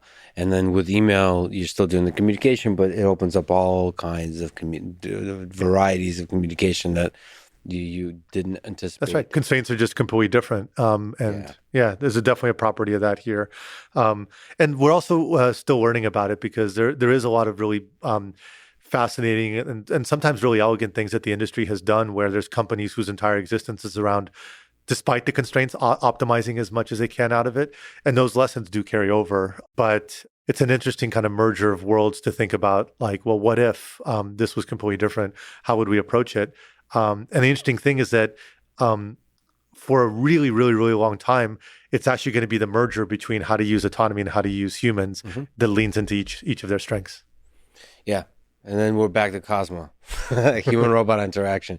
So, and the interesting thing about Waymo is because there's the passenger vehicle, the transportation of humans and the transportation of goods, you could see over time they might kind of meld together more because you'll probably have like zero occupancy vehicles moving around. So you have transportation of goods for short distances and then for slightly longer distances and then slightly longer. And then there'll be this... Then you just see the difference between a passenger vehicle and a truck is just size. And you can have different sizes and all that kind of stuff. And at the core, you can have a Waymo driver that doesn't, as long as you have the same sensor suite, you can just think of it as one problem. And that's why over time, these do kind of converge where in a lot of ways, a lot of the challenges we're solving are freeway driving, which are going to carry over very well to the vehicles, to the car side. But there are like then unique challenges like you have a very different dynamics in your vehicle where you have to see much further out in order to have the proper like response time because you have an 80,000 pound fully loaded truck.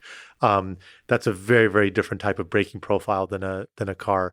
You have really interesting kind of dynamic limits because of the trailer where it's very, very hard to like physically like flip a car or do something like physically, like most risk in a car is from just collisions. It's very hard to like in any normal operation to do something other than like, unless you hit something to actually kind of like roll over or something. On a truck, you actually have to drive much closer to the physical bounds of the safety limits. But you actually have like real constraints because you could have really interesting interactions between the cabin and the trailer. Yes. There's something called jackknifing. If you turn, too quickly, you have roll risks and so forth. And so we spend a huge amount of time understanding those boundaries, and those boundaries change based on the load that you have, which is also an interesting difference. And you have to propagate through the algorithm so that you're leveraging your dynamic range, but always staying within a safety bounds, but understanding what those safety bounds are. And so we have this like really cool test facility where we like take it to the max and actually imagine a truck with these giant training wheels on the back of the trailer and you're pushing it past the safety limits in order to like try to actually see where it rolls. And so you define this high dimensional boundary, which then gets captured in software to stay safe and actually do the right thing. But it's kind of fascinating the sort of, kind of challenges you have there. But then all of these things drive really interesting challenges from perception to unique behavior prediction challenges. And obviously in Planner where you have to think about merging and creating gaps with a 53-foot trailer and so forth. And then obviously the platform itself is very different where you have different numbers of sensors, sometimes types of sensors, and you also have unique blind spots that you have because of the trailer, which you have to think about. And so it's a really interesting spectrum. And in the end, you try to capture these special cases in a way that is cleanly augmentations of the existing tech stack, because a majority of what we're solving is actually generalizable to freeway driving and different platforms. And over time, they all start to kind of merge ideally where the things that are unique are as minimal as possible. And that's where you get the most leverage. And that's why Waymo can take on $2 trillion opportunities and be nowhere near 2x the cost or investment or size. In fact, it's much, much smaller than that because of the high degree of leverage. So what kind of sensor suite they can speak to that a long haul truck needs to have? LiDAR, vision, how many? What are we talking about here? Yeah, so it's more than the car. So very loosely, you can think of as like 2x, but it varies depending on the sensor. And so we have like dozens of cameras, radar, and then multiple LiDAR as well. You'll see one difference where the cars have a central main sensor pod on the roof in the middle, and then some kind of hood sensors for blind spots. The truck moves to two main sensor pods on the outsides where you would typically have the mirrors next to the driver. That effectively go as far out as possible, kind of up to the But boundaries up of the front. kind of on the cabin, On the not all the cabin. way in the front, but Yeah. like kind of where the the cabin. mirrors for the driver would be. And so those are the main sensor pods. And the reason they're there is because if you had one in the middle, the trailer is higher than the cabin, and you would Got be it. occluded with this like awkward wedge. Too much occlusion. Too much occlusion. And so then you would add a lot of complexity to the software Yeah. to make up for that, and just unnecessary There's complexity. so many probably fascinating design choices. It's really cool. Because you Yeah. can probably bring up a LiDAR higher and have it in the center or something. You could have all kinds of choices, Yeah. and you have to make the decisions here Yeah. that ultimately probably will define the industry. Right. But by having two on the side, there's actually multiple benefits. So one is like you're just beyond the trailer, so you can see fully flush with the trailer. And nice. so you eliminate most of your blind spot except Yes. for right behind the trailer, which is great because now the software carries over really well. And the same perception system you use on the car side, largely that architecture can carry over. And you can retrain some models and so forth, but you leverage it a lot. It also actually helps with redundancy where there's a really nice built-in redundancy for all the LiDAR cameras and radar where you can afford to have any one of them fail and you're still okay. And at scale, every one of them will fail. Right. And so, you will be able to detect when one of them fails because they don't, because of the redundancy, they're giving you the data that's inconsistent with the rest of the that's right. sensors. And it's not just like they no longer give data. It could be like they're fouled or they stop giving data or some electrical thing gets cut or part of your compute goes down. So what's neat is that like you have way more sensors. Part of it is field of view and occlusions. Part of it's redundancy, and then part of it is new use cases. So there's new types of sensors to optimize for long range and kind of the sensing horizon that we look for on our vehicles that is unique to trucks because it actually is like kind of much like further out than a car. But a majority are actually reused across both cars and trucks. And so we use the same compute, the same fundamental baseline sensors, cameras, radar, IMUs. And so you get a great leverage from all of the infrastructure and the hardware development as a result. So what about cameras? What role so LiDAR is this rich set of information, has its strengths, has some weaknesses. Camera is this rich source of information that has some strengths, has its weaknesses. What role does LiDAR play? What role does vision cameras play in this beautiful problem of autonomous trucking? It is beautiful. There's like so much that comes together. And how much, Yeah. at which point do they come together? Yeah. So I'll start with LiDAR. So LiDAR has been like Waymo's, one of Waymo's big strengths and advantages where we developed our own LiDAR in-house. We're many generations in, both in cost and functionality. It is the best in this space. Which generation? Because I know there's this cool. I mean, I would love versions that are increasing. Which version of the hardware stack is it at currently? Officially, Fifth, publicly. I believe. So some parts iterate more than others. I'm trying to remember on the sensor side. So the entire self-driving system, which includes sensors and compute, is 5th generation. Yes. I can't wait until there's like iPhone style like announcements for like new versions of the Waymo hardware stack. Well, we try to be careful because man, when you change the hardware, it takes a lot to like retrain the models and everything. So we just went through that in going from the Pacificas to the Jaguars, and so the Jaguars and then the trucks are have the same generation now. But yeah, the LiDAR is it's incredible, and so Waymo has leaned into that as a strength, and so a lot of the near range perception system that obviously kind of carries over a lot from the car side uses LiDAR as a very prominent kind of like primary sensor, but then obviously everything has its strengths and weaknesses. And so in the near range, LiDAR is a gigantic advantage. And it has its weaknesses on, when it comes to occlusions in certain areas, rain and weather, like, things like that. But it's an incredible sensor and it gives you incredible density, perfect location precision, and consistency, which is a very valuable property. To be able to kind of apply ML approaches. Can you elaborate consistency? Yeah. When you have a camera, the position of the sun, the time of the day, various other properties can have a big impact, whether there's glare, the field of view, things like that. So consistent The signal. with in the face of a changing external environment, the signal. Yeah, daytime, nighttime. It's about 3D physical existence, in effect. Like you're seeing beams of light that physically bounce off of something and come back. Mm-hmm. And so whatever the external conditions are, like the shape of a human sensor reading from a human or from a car or from an animal, like you have a reliability there, which ends up being valuable for kind of like the long tail of challenges. Yeah. Now, LiDAR is the first sensor to drop off in terms of range, and ours has a really good range, but at the end of the day, it drops off. And so particularly for trucks, on top of the general redundancy that you want for near range and complements through cameras and radar for occlusions and for complementary information and so forth, when you get to long range, you have to be radar and camera primary because your LiDAR data will fundamentally drop off after a period of time, and you have to be able to see kind of objects further out. Now, cameras have the incredible range where you get a high density, high resolution camera. You can get data, well past a kilometer, and it's like really potentially a huge value. Now the signal drops off, the noise is higher, detecting is harder, classifying is harder, and one that you may not think about, localizing is harder because you can be off by like 2 meters in where something's located a kilometer away. And that's the difference between being on the shoulder and being in your lane. And so you have like interesting challenges there that you have to solve, which have a bunch of approaches that come into it.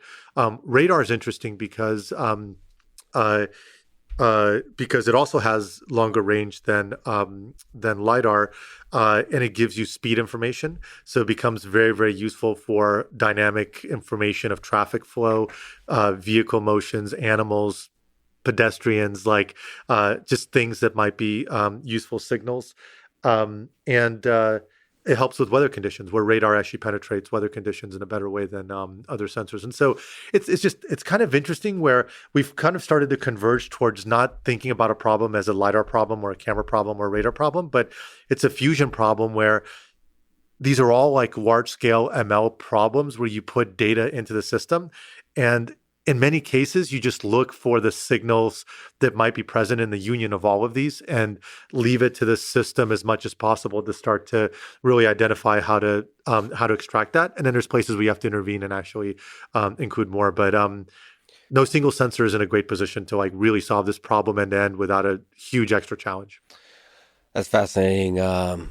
There's a question that's probably still an open question: is at which point do you fuse them? Do you solve the perception problem for each sensor suite individually, the LiDAR suite and the camera suite, or do you do some kind of heterogeneous fusion, or do you fuse at the very beginning? What do you, right. Is there a good answer, or at least an inkling of intuitions you can come? Yeah, so people refer to this as like early fusion or late fusion. Yeah. So late fusion might be that you have like the camera pipeline, the LiDAR pipeline, and then you like fuse them, and like when it gets to like final, semantics and classification and tracking, you like kind of fuse them together and figure out which one's best.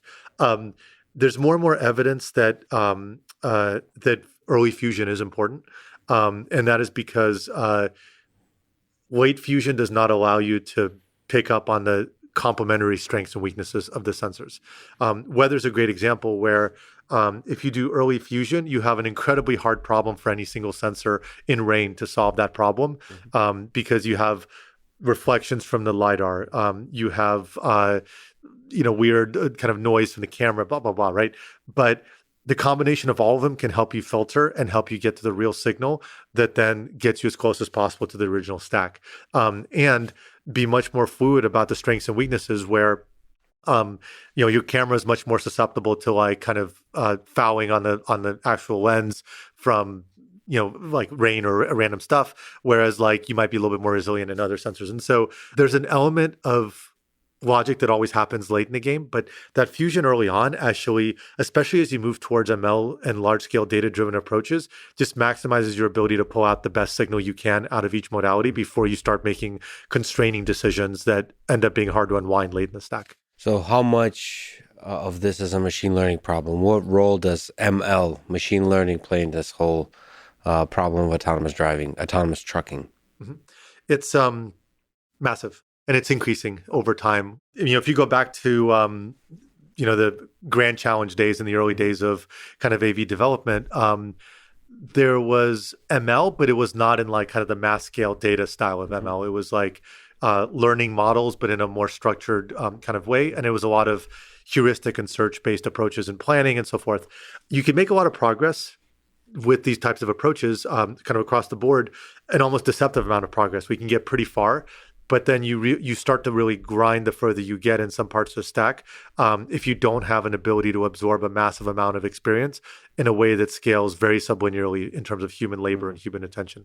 And so when you look at the stack, the perception side is probably the first to get really revolutionized by ML, and it goes back many years because ML for like computer vision and these types of approaches kind of took off, was a lot of the like early kind of push in deep learning. And so there's always a debate on, the spectrum between kind of like end-to-end ML, which, is a little bit kind of like too far, to how you architect it to where you have modules, but enough ability to think about long tail problems and so forth. But at the end of the day, you have big parts of the system that are very ML and data driven.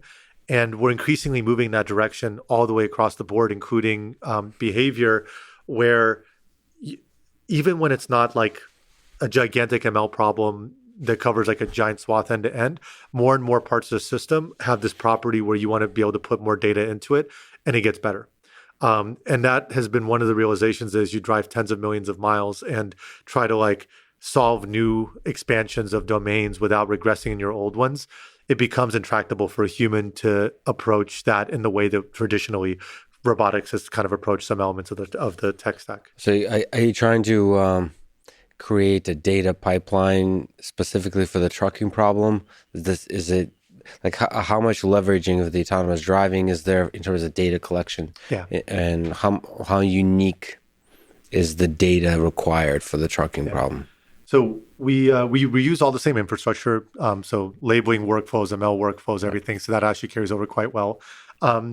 We heavily reuse the data even, where almost every model that we have on a truck, we started with the latest car model. Cool. And so it's almost like a good background model. Yeah, it's like you can think of like, despite the different domain and different numbers of sensors and position of sensors, there's a lot of signals that carry over across driving. And so it's almost like pre-training and getting a big boost out of the gate where you can reduce the amount of data you need by a lot. And it goes both ways, actually. And so we're increasingly thinking about our data strategy on how we leverage both of these. So you think about how other agents react to a truck. Yeah, it's a little bit different, but the fundamentals are actually like, what will other vehicles in the road do? There's a lot of carryover that's possible. And in fact, just to give you an example, we're constantly kind of like adding more data from the trucking side. But as of right now, when we think of one of our models, behavior prediction for other agents on the road, like vehicles, 85% of that data comes from cars. And a lot of that 85% comes from surface streets because we just had so much of it and it was really valuable. And so we're adding in more and more, particularly in the areas where we need more data, but you get a huge boost out of the gate. Just all different visual characteristics of roads, lane markings, pedestrians, all that's still relevant. It's all still relevant. And then just the fundamentals of how, you detect the car. Does it really change that much, whether you're detecting it from a car or a truck? The fundamentals of how a person will walk around your vehicle, it'll change a little bit, but the basics, like there's a lot of signal in there that as a starting point to a network can actually be very valuable. Now, we do have some very unique challenges where there's a sparsity of events on a freeway.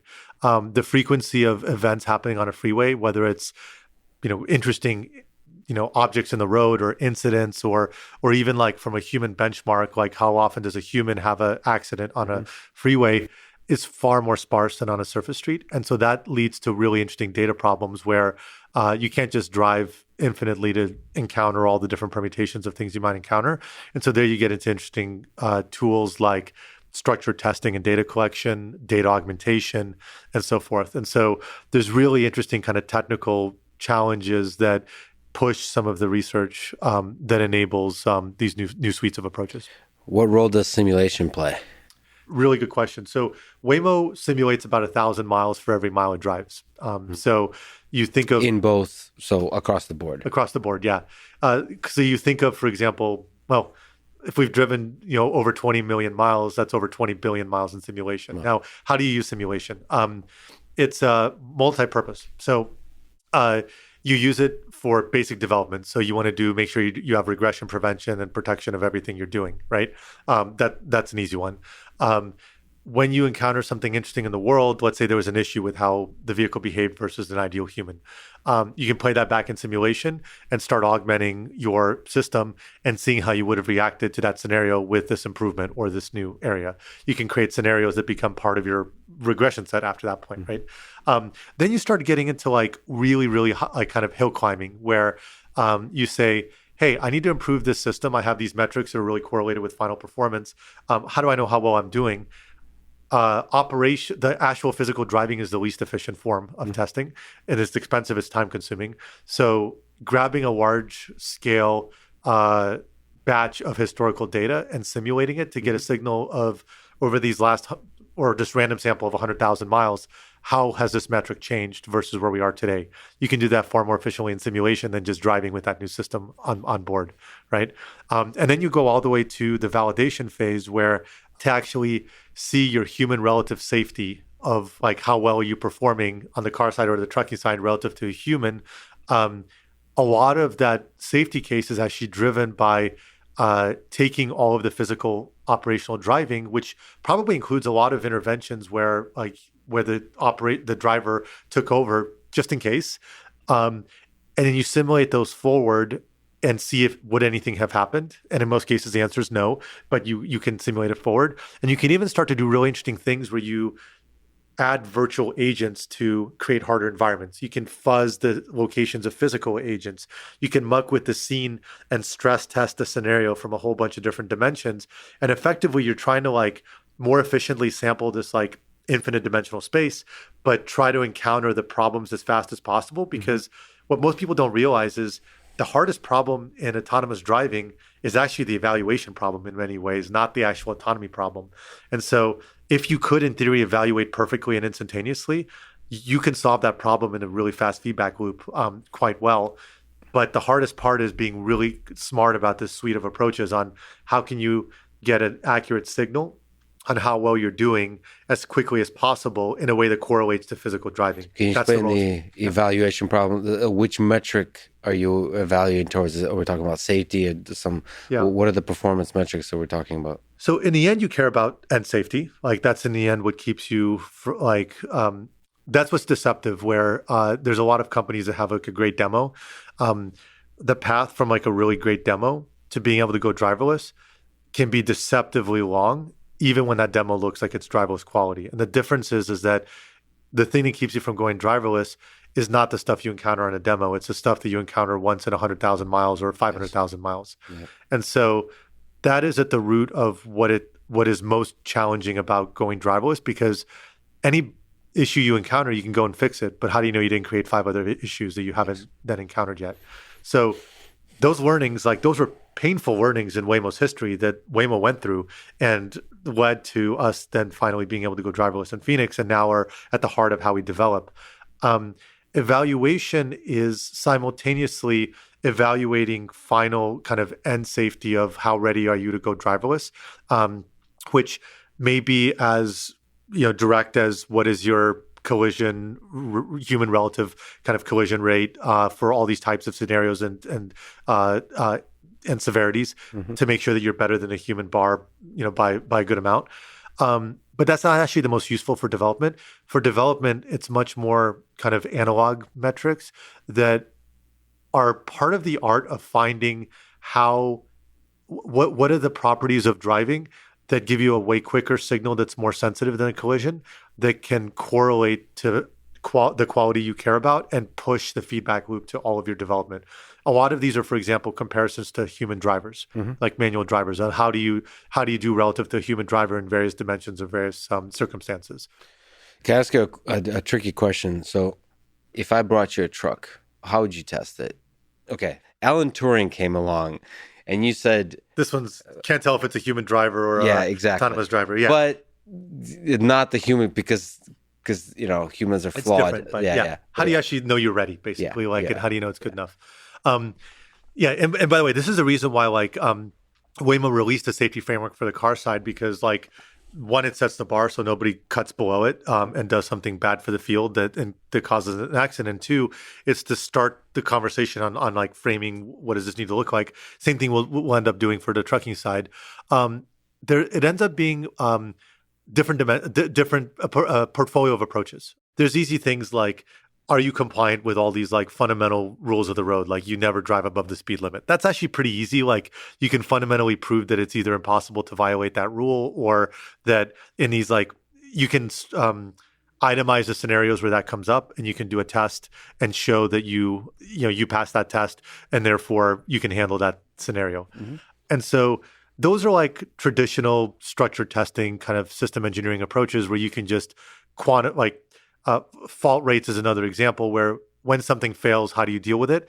You're not going to drive and randomly wait for it to fail. You're going to force a failure and make sure that you can handle it in closed courses and simulation or on the road, and run through all the permutations of failures, which you can oftentimes, for some parts of the system, itemize, like hardware. Mm-hmm. The hardest part is behavioral, where you have just infinite situations that could, in theory, happen. And you want to figure out the combinations of approaches that can work there. You can probably pass the Turing test pretty quickly, even if you're not like completely ready for driverless, because the events that are really kind of like hard will not happen that often. Just to give you a perspective, a human has a serious accident on a freeway. Like a truck driver on a freeway has, there's a serious event happens once every 1.3 million miles. Mm-hmm. And something that actually has like a really serious injury is 28 million miles. And so those are really rare. And so you could have a driver that looks like it's ready to go, but you have no signal on what happens there. And so that's where you start to get creative on combinations of sampling and statistical arguments, focused, structured arguments where you can kind of simulate those scenarios and show that you can handle them, and metrics that are correlated with what you care about, but you can measure much more quickly and get to a right answer. Mm-hmm. And that's what makes it pretty hard. And in the end, you end up borrowing a lot of properties from aerospace and like space shuttles and so forth, where you don't get the chance to launch it a million times just to say you're ready because it's too expensive to fail. And so you go through a huge amount of kind of structured approaches in order to validate it. And then by thoroughness, you can make a strong argument that you're ready to go. This is actually a harder problem in a lot of ways, though, because you can think of a space shuttle as getting to a fixed point, and then you kind of like, or an airplane, and you like freeze the software and then you like prove it and you're good to go. Here you have to get to a driverless quality bar, but then continue to aggressively change the software even while you're driverless. And so, and also the full range of environment that there's an external environment with the shuttle. You're basically testing the systems, the internal stuff. Yeah. And you have a lot of control on the external stuff. Yeah, and the hard part is, how do you know you didn't get worse in something that you just changed? Yes, sure. And so in a lot of ways, like the Turing test starts to fail pretty quickly because you start to feel driverless quality pretty early in that curve. If you think about it, right, like in most kind of really good AV demos, maybe you'll sit there for 30 minutes, right? Yeah. So you've driven 15 miles or something like that. To go driverless, like what's the sort of rate of issues that you need to have you won't even encounter? So let's try something different then. Let's try a different version of the Turing test, which is like an IQ test. Uh-huh. So there's these difficult questions of increasing difficulty. They're designed, you don't know them ahead of time. Nobody knows the answer to them. Right. And so is it possible to, in the future, orchestrate basically really obstacle difficult course almost of like that maybe change every year, and that represent, if you can pass these, they don't necessarily represent the full spectrum. That's it. Yeah, they won't be conclusive, but you can at least get a really quick read and filter. Yeah, like you're able to, because you didn't know them ahead of time. Like, I don't know, probably like construction zones, failures, or driving anywhere in Russia. Yeah, exactly. Snow, weather, cut-ins, dense traffic, kind of merging, lane closures, animal foreign objects on a road that pop out on short notice, mechanical failures, sensor breaking, tire popped, weird behaviors by other vehicles, like a hard brake, something reckless that they've done. fouling of sensors like bugs or birds, poop or something. So like, but yeah, like you have these like kind of like extreme conditions where like you have a nasty construction zone where everything shuts down and you have to like go, get pulled to the other side of the freeway with a temporary lane like that, right? Those are sort of conditions where we do that to ourselves, right? We itemize everything that could possibly happen to give you a starting point to how to think about what you need to develop. And at the end of the day, there's no substitute for real miles. Mm-hmm. Like if you think of traditional ML, like, how there's like a validation set where you hold out some data and like real world driving is the ultimate validation set. That's in the end, like the cleanest signal. But you can do a really good job on creating an obstacle course. And you're absolutely right. Like at the end, if there was such a thing as automating and kind of a readiness, it would be these extreme conditions like a red light runner, right? A really reckless pedestrian that's jaywalking, a cyclist that, makes like a really awkward maneuver. That's actually what keeps you from going driverless. Like in the end, that is the long tail. Yeah, and it's interesting to think about that to me is the Turing test. Turing test means a lot of things, but to me in driving, the Turing test is exactly this validation set that is handcrafted. I don't know if you know him. There's a guy named Francois Cholet. He thinks about like how to design a test for general intelligence. He designs these IQ tests for machines. And the validation set for him is handcrafted. Yeah. And that it requires like human genius or ingenuity to create a really good test. Yeah. And you truly hold it out. It's an interesting perspective on the validation set, which is like make that as hard as possible. Right. Not a generic representation of the data, but this is the hardest. The hardest stuff. Yeah. It's like Go. Like you'll never fully itemize like all the world states that you'll expand. And so you have to come up with different approaches. And this is where you start hitting the struggles of ML, where ML is fantastic at optimizing the average case. It's a really unique craft to think about how you deal with the worst case, which is what we care about in the AV space, when using an ML system on something that occurs like super infrequently. So like you don't care about the worst case really on ads, because if you miss a few, it's not a big deal. Mm-hmm. But you do care about it on the driving side. And so typically like you'll never fully enumerate the world.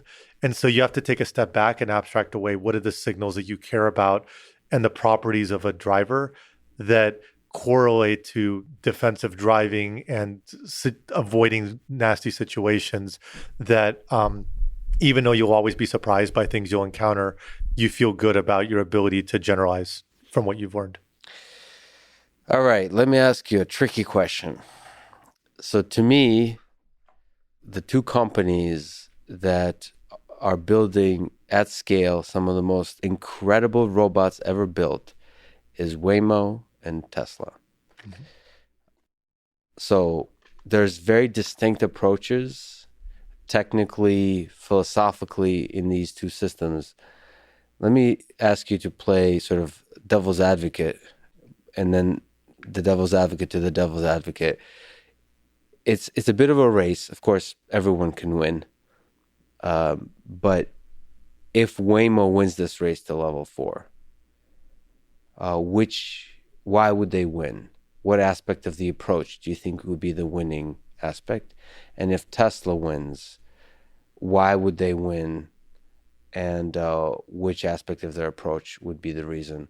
Just building some intuition, almost not from a business perspective, from any of that, just technically. Yeah. Yeah, and we could summarize, I think, maybe you can correct me, what one of the more distinct aspects is Waymo has a richer suite of sensors as LiDAR and vision. Tesla now removed radar. They do vision only. Tesla has a larger fleet of vehicles operated by humans, so it's already deployed out in the field in its larger, operational domain. Yep. And then Waymo is more focused on a specific domain and growing it with fewer vehicles. So both are fascinating approaches. Both are, I think, there's a lot of brilliant ideas. Nobody knows the answer. So I'd love to get your comments on this lay of the land. Yeah, for sure. So maybe I'll start with Waymo. And you're right, like both incredible companies and just a gigantic respect to like everything Tesla's accomplished and how they pushed the field forward as well.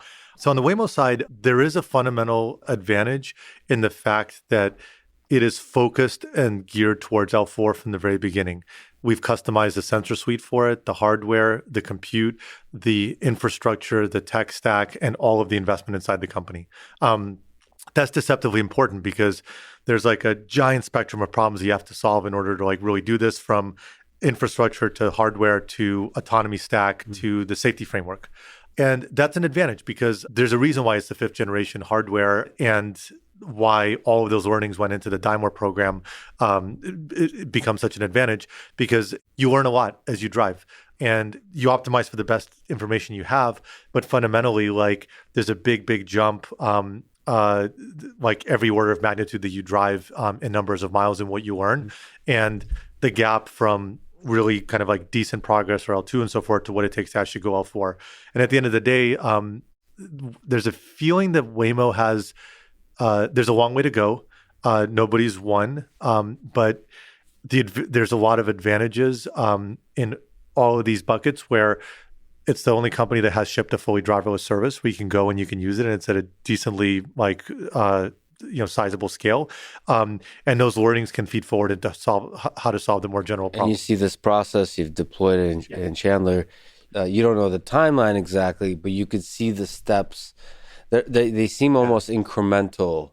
The steps. It's become more engineering than totally blind R&D. Because it works in one place, and then you move it to another place, and you grow it this way. And just to give you an example, like, we fundamentally changed our hardware and our software stack almost entirely from what went driverless in Phoenix to what is the current generation of the system on both sides, because the things that got us to driverless, even though it got to driverless at way beyond human relative safety, it is fundamentally not well set up to scale in an exponential fashion without like getting into like huge kind of scaling pains. And so those learnings you just can't shortcut. And so that's an advantage. And so there's a lot of open challenges to kind of get through: technical, organizational, like how do you solve problems that are increasingly broad and complex like this, work on multiple products. But there's the feeling that, okay, like, ball's in our court. There's a head start there. Now we got to go and solve it. And I think that focus on L4, it's a fundamentally different problem. If you think about it, like, let's say we were designing an L2 truck that was meant to be safer and help a human. You could do that with far less sensors, far less complexity, and provide value very quickly, arguably with what we already have today, just packaged up in a good product. But you would take a huge risk in having a gap from even the like compute and sensors, not to mention the software, to then jump from that system to an L4 system. So it's a huge risk, basically. So allow me to be the person that plays the devil's advocate and argue for the Tesla approach. Yeah. So what you just laid out makes perfect sense and is exactly right.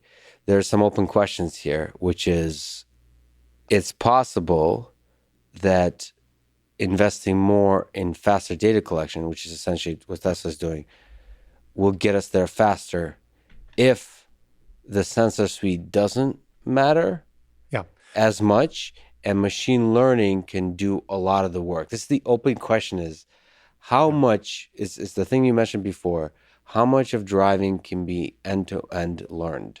Mm-hmm. That's the open question. Obviously, the Waymo and the vision-only machine learning approach will solve driving eventually, both.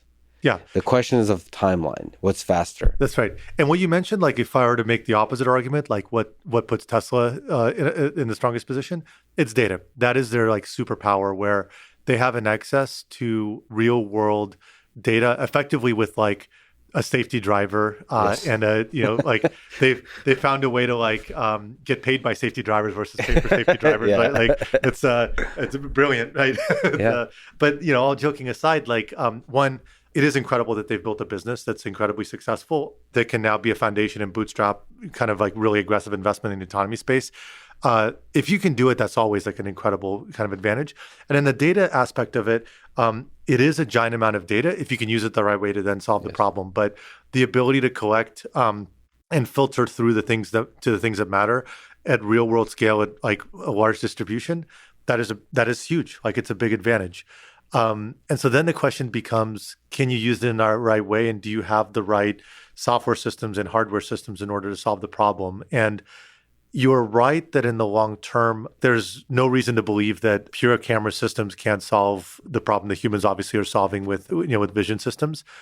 But Question is when. It's a risk. Yeah, it's a big risk. So there's no argument that it's not a risk, right? Like, and it's already such a hard problem. And so much of that problem, by the way, is, even beyond the perception side, some of the hardest elements of the problem are on the behavioral side and decision making and the long tail safety case.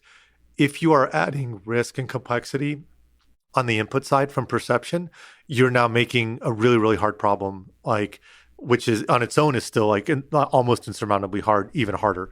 And so the question is just how much. And this is where you can easily get into a little bit of a kind of a trap where, similar to how do you evaluate how good an AV company's product is? You go and you do a trial, kind of a test run with them, a demo run, which they've kind of optimized like crazy and so forth. And and it feels good. Do you put any weight in that, right? You know that gap is kind of pretty large still. Same thing on the perception case. The long tail of computer vision is really, really hard.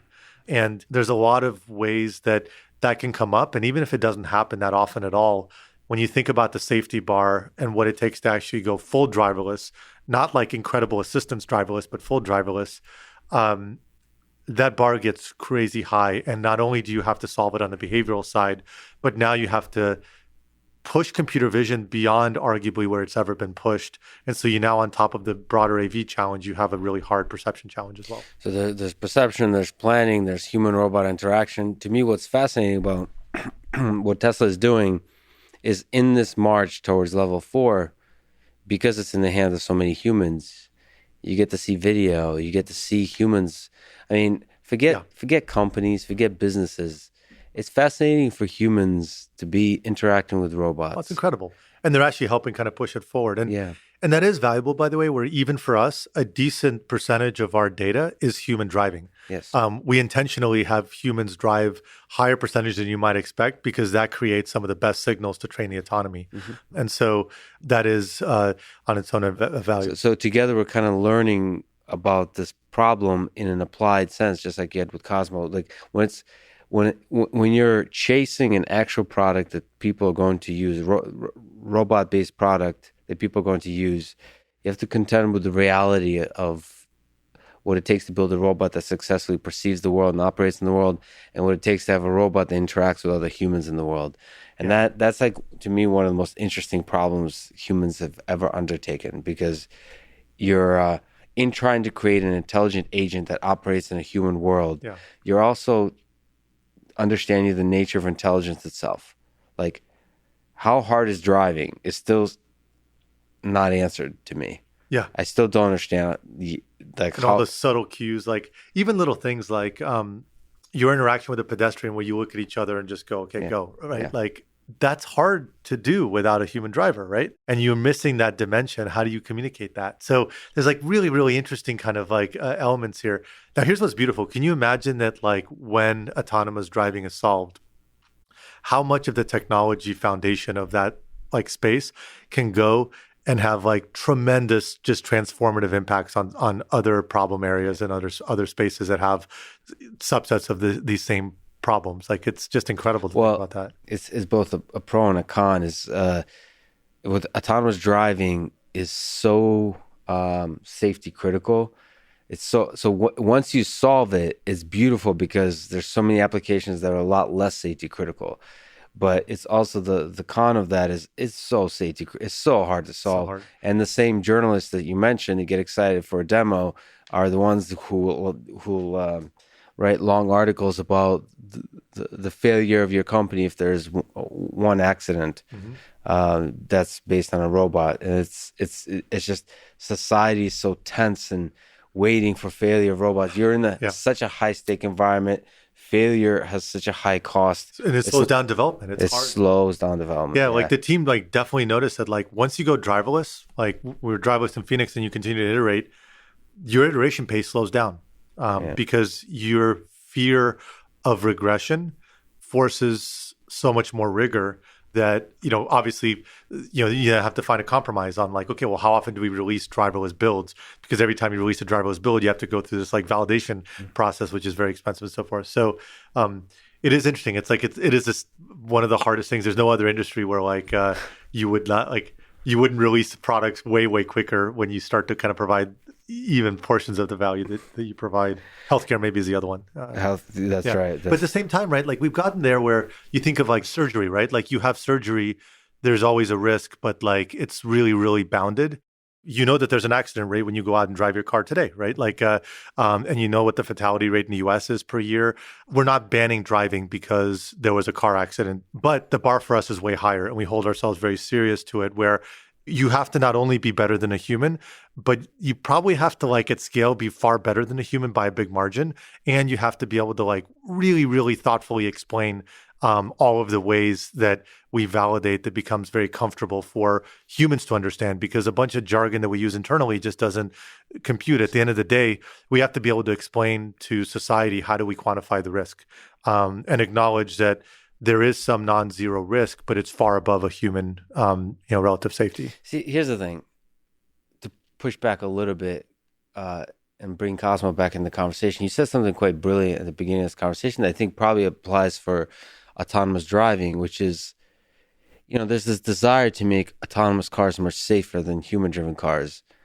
But if you create a product that's really compelling and is able to explain both the leadership and the engineers and the product itself can communicate intent, then I think people may be able to be willing to put up with a thing that might be even riskier than humans, because they understand the value of taking risks. You mentioned the speed limit. Humans understand the value of going over the speed limit. Yeah. Humans understand the value of like going fast through a yellow light. Yeah. And when you're in Manhattan streets, pushing through crossing pedestrians, they understand that. I mean, this is a much more tense topic of discussion, so this is just me talking. So with Cosmo's case, there was something about the way this particular robot communicated, the energy it brought, the intent it was able to communicate to the humans, that you understood that of course it needs to have a camera. Yeah. Of course he needs to have this information. And in that same way, to me, of course a car needs to take risks. Of course there's going to be accidents. Mm-hmm. If you want a car that never has an accident, have a car that just doesn't go anywhere. Yeah. And so but that's tricky, because that's not a robotics problem. And many accidents are not even due to you, right? Obviously, right. So there's a big difference, though.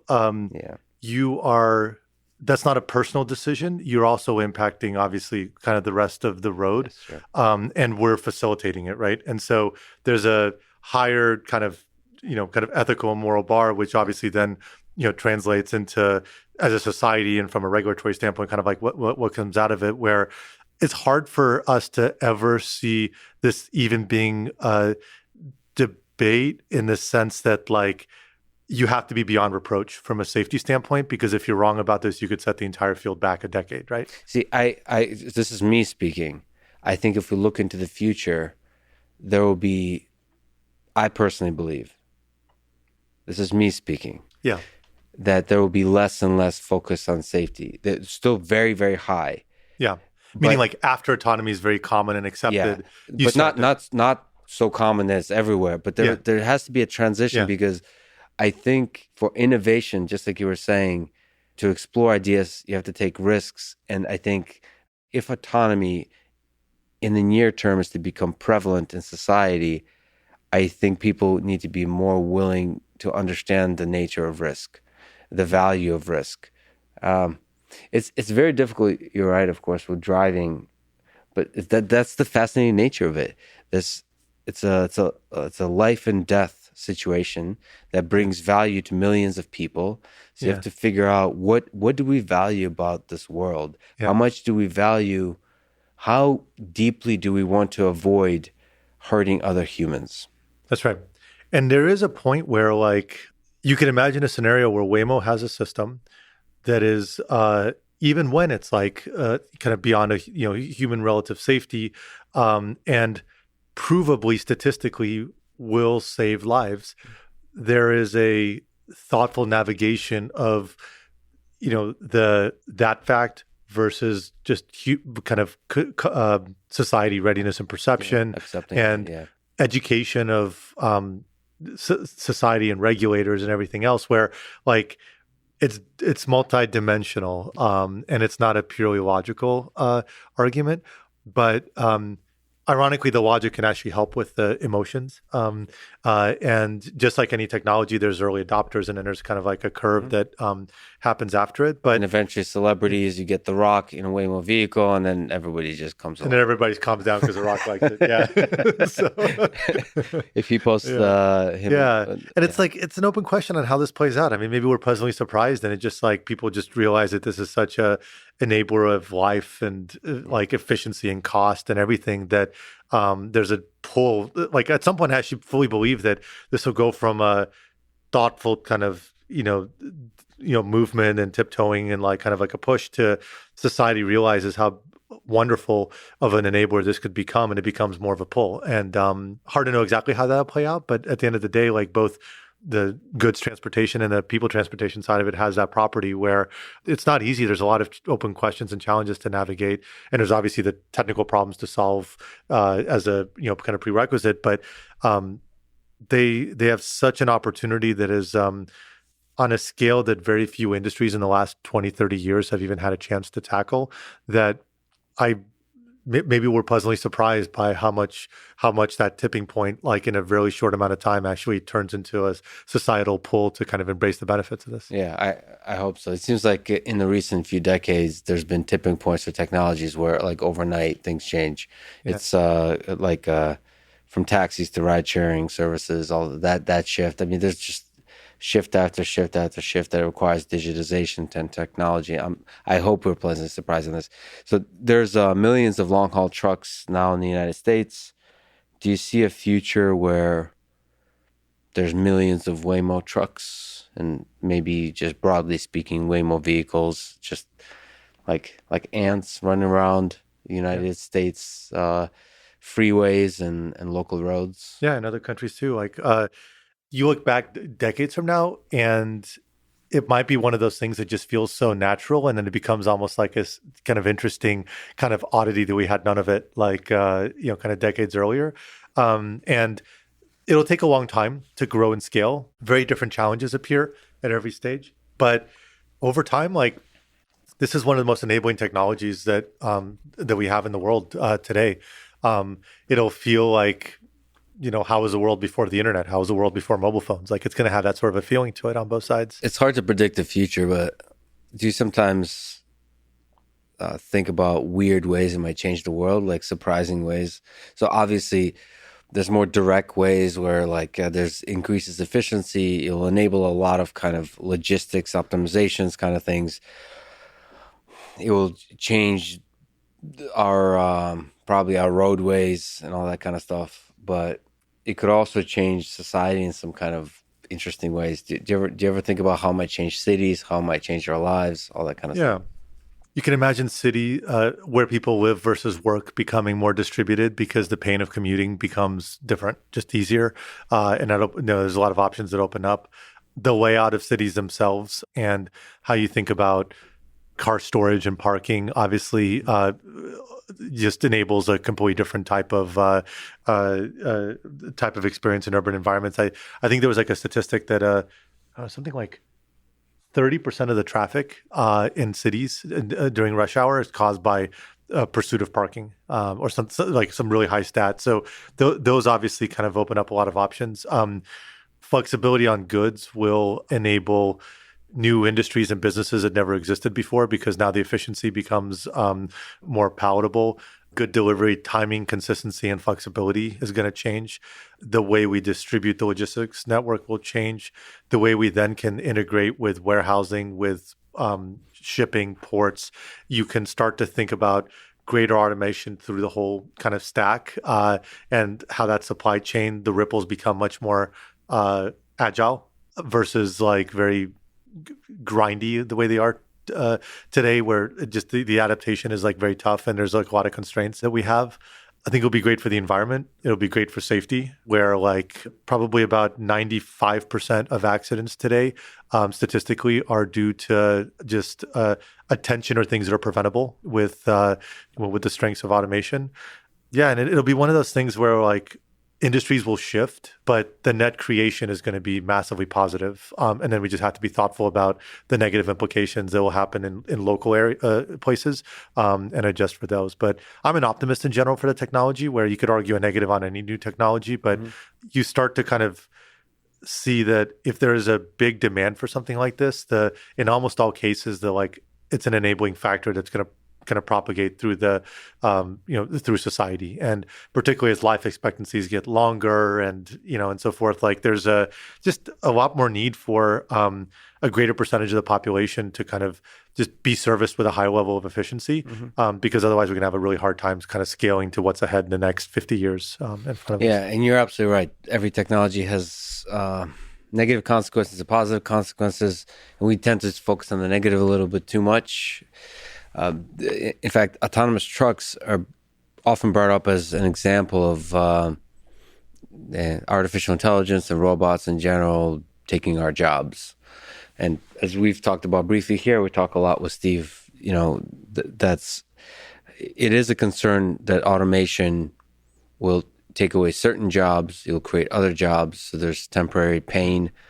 Hopefully temporary, but pain is pain, and people suffer, and that human suffering is really important to think about.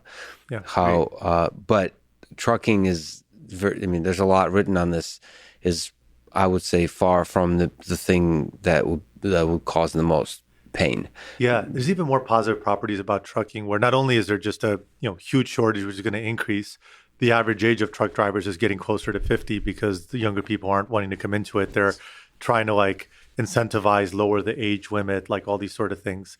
And the demand is just going to increase.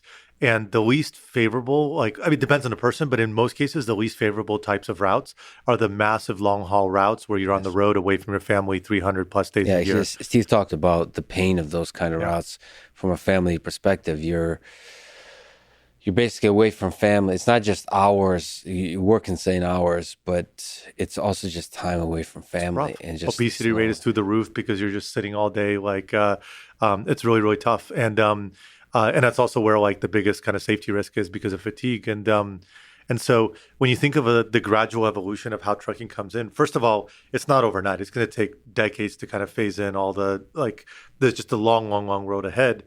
But the routes and the portions of trucking that are going to require humans the longest and benefit the most from humans are the short haul and most complicated kind of more urban routes, which are also the more pleasant ones, which are less continual driving time, more flexibility on geography and location, and you get to kind of sleep at your own home. And very importantly, if you optimize the logistics, you're going to use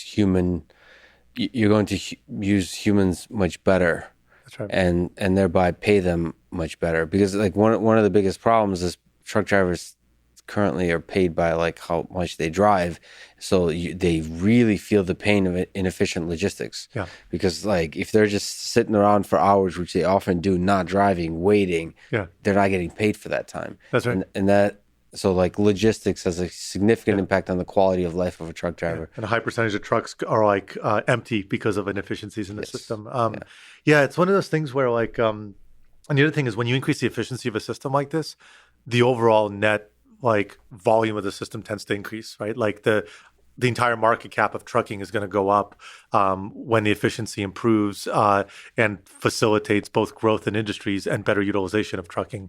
And so that on its own just creates more and more demand, which of all the places where AI comes in and starts to really kind of reshape an industry, this is one of those where there's just a lot of positives that for at least any time in the foreseeable future seem really lined up in a good way to kind of come in and help with the shortage and start to kind of optimize for the routes that are most dangerous and most painful.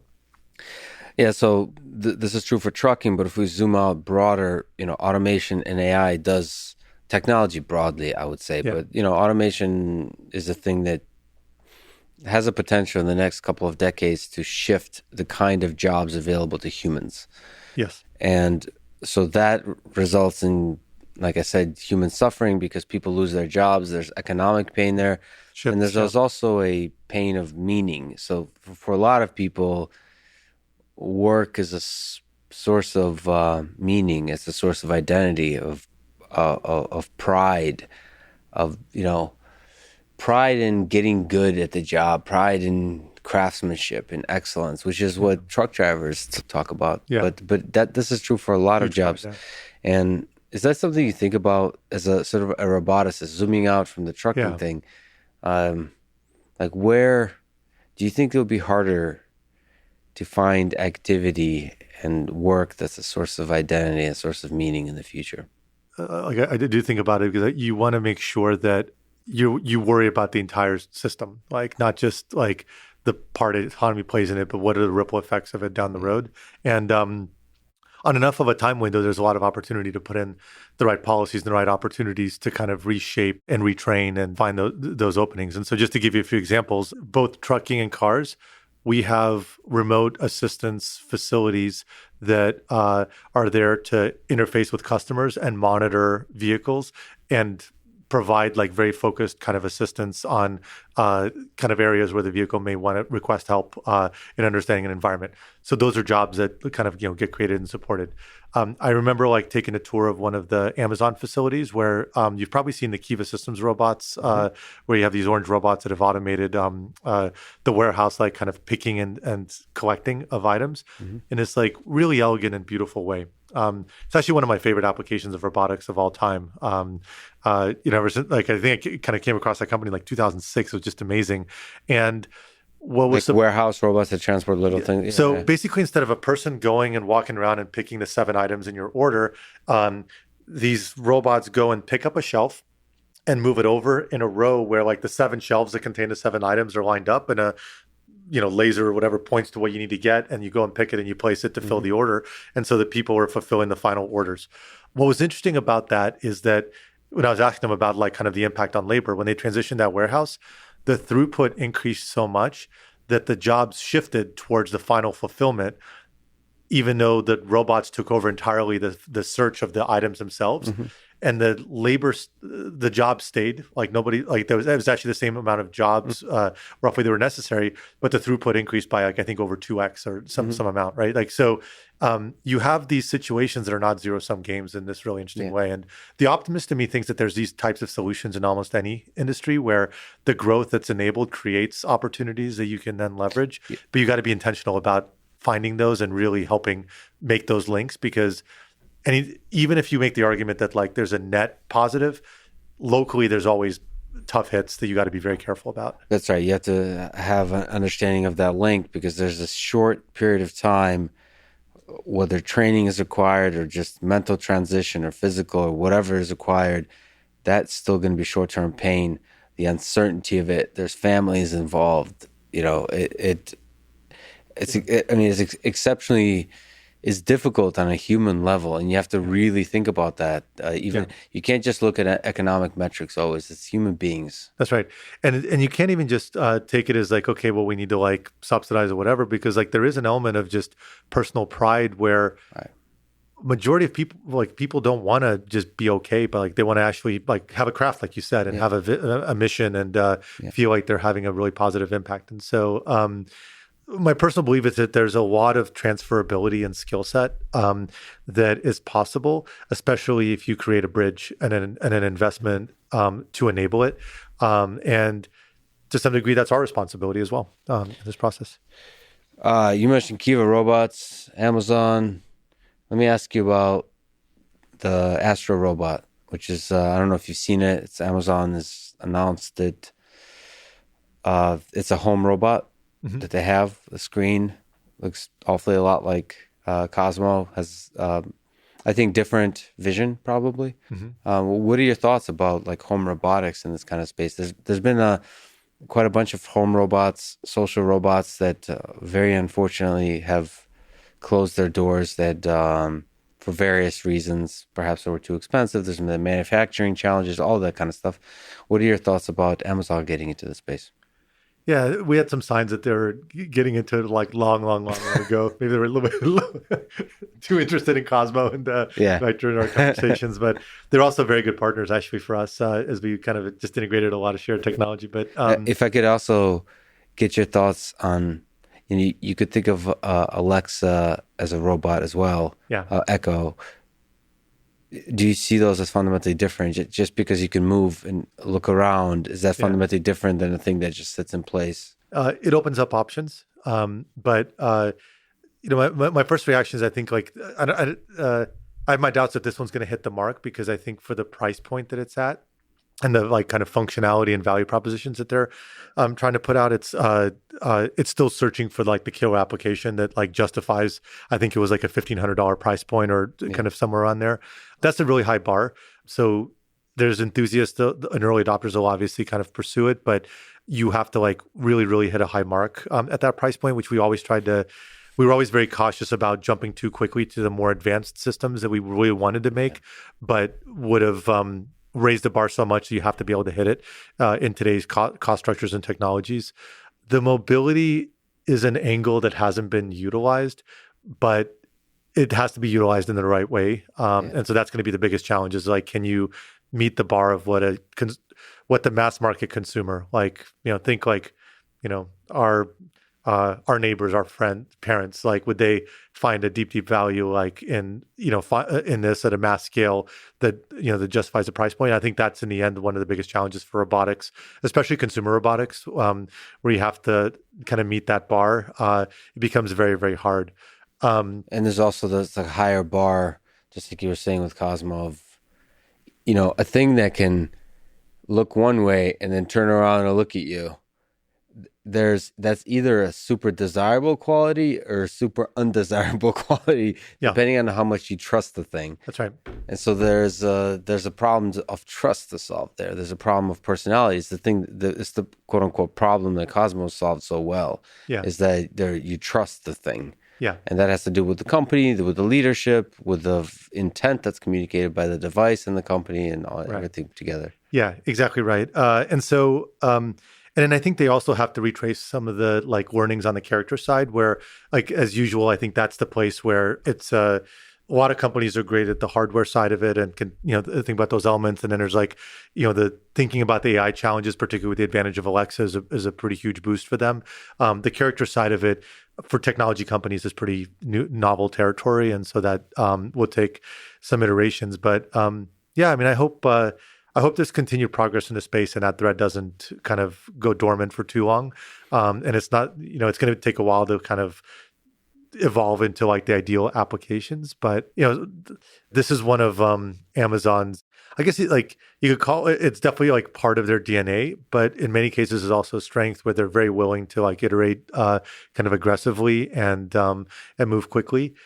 Take risks. Risks. You have deep pockets, so you can they'll maybe have more misfires than an Apple would. Yeah. But it's different styles and different approaches, and at the end of the day, it's like there's a few familiar kind of elements there for sure, which was kind of homage. Is one way to put it. Yeah. So why is it so hard at a high level to build a robotics company? A robotics company that lives for a long time. So if you look at, I thought Cosmo for sure would live for a very long time. That to me was exceptionally successful vision and idea and implementation. iRobot is an example of a company that has pivoted in all the right ways to survive and arguably thrive by focusing on have a driver that constantly provides profit, which is the vacuum cleaner. And of course, there's like Amazon, what they're doing is they're almost like taking risks so they can afford it because they have other sources of revenue, right? But outside of those examples, most robotics companies fail. Yeah. Why do they fail? Why is it so hard to run a robotics company? iRobot's impressive because they found a really, really great fit of where the technology could satisfy a really clear use case and need. And they did it well, and they didn't try to overshoot from a cost to benefit standpoint.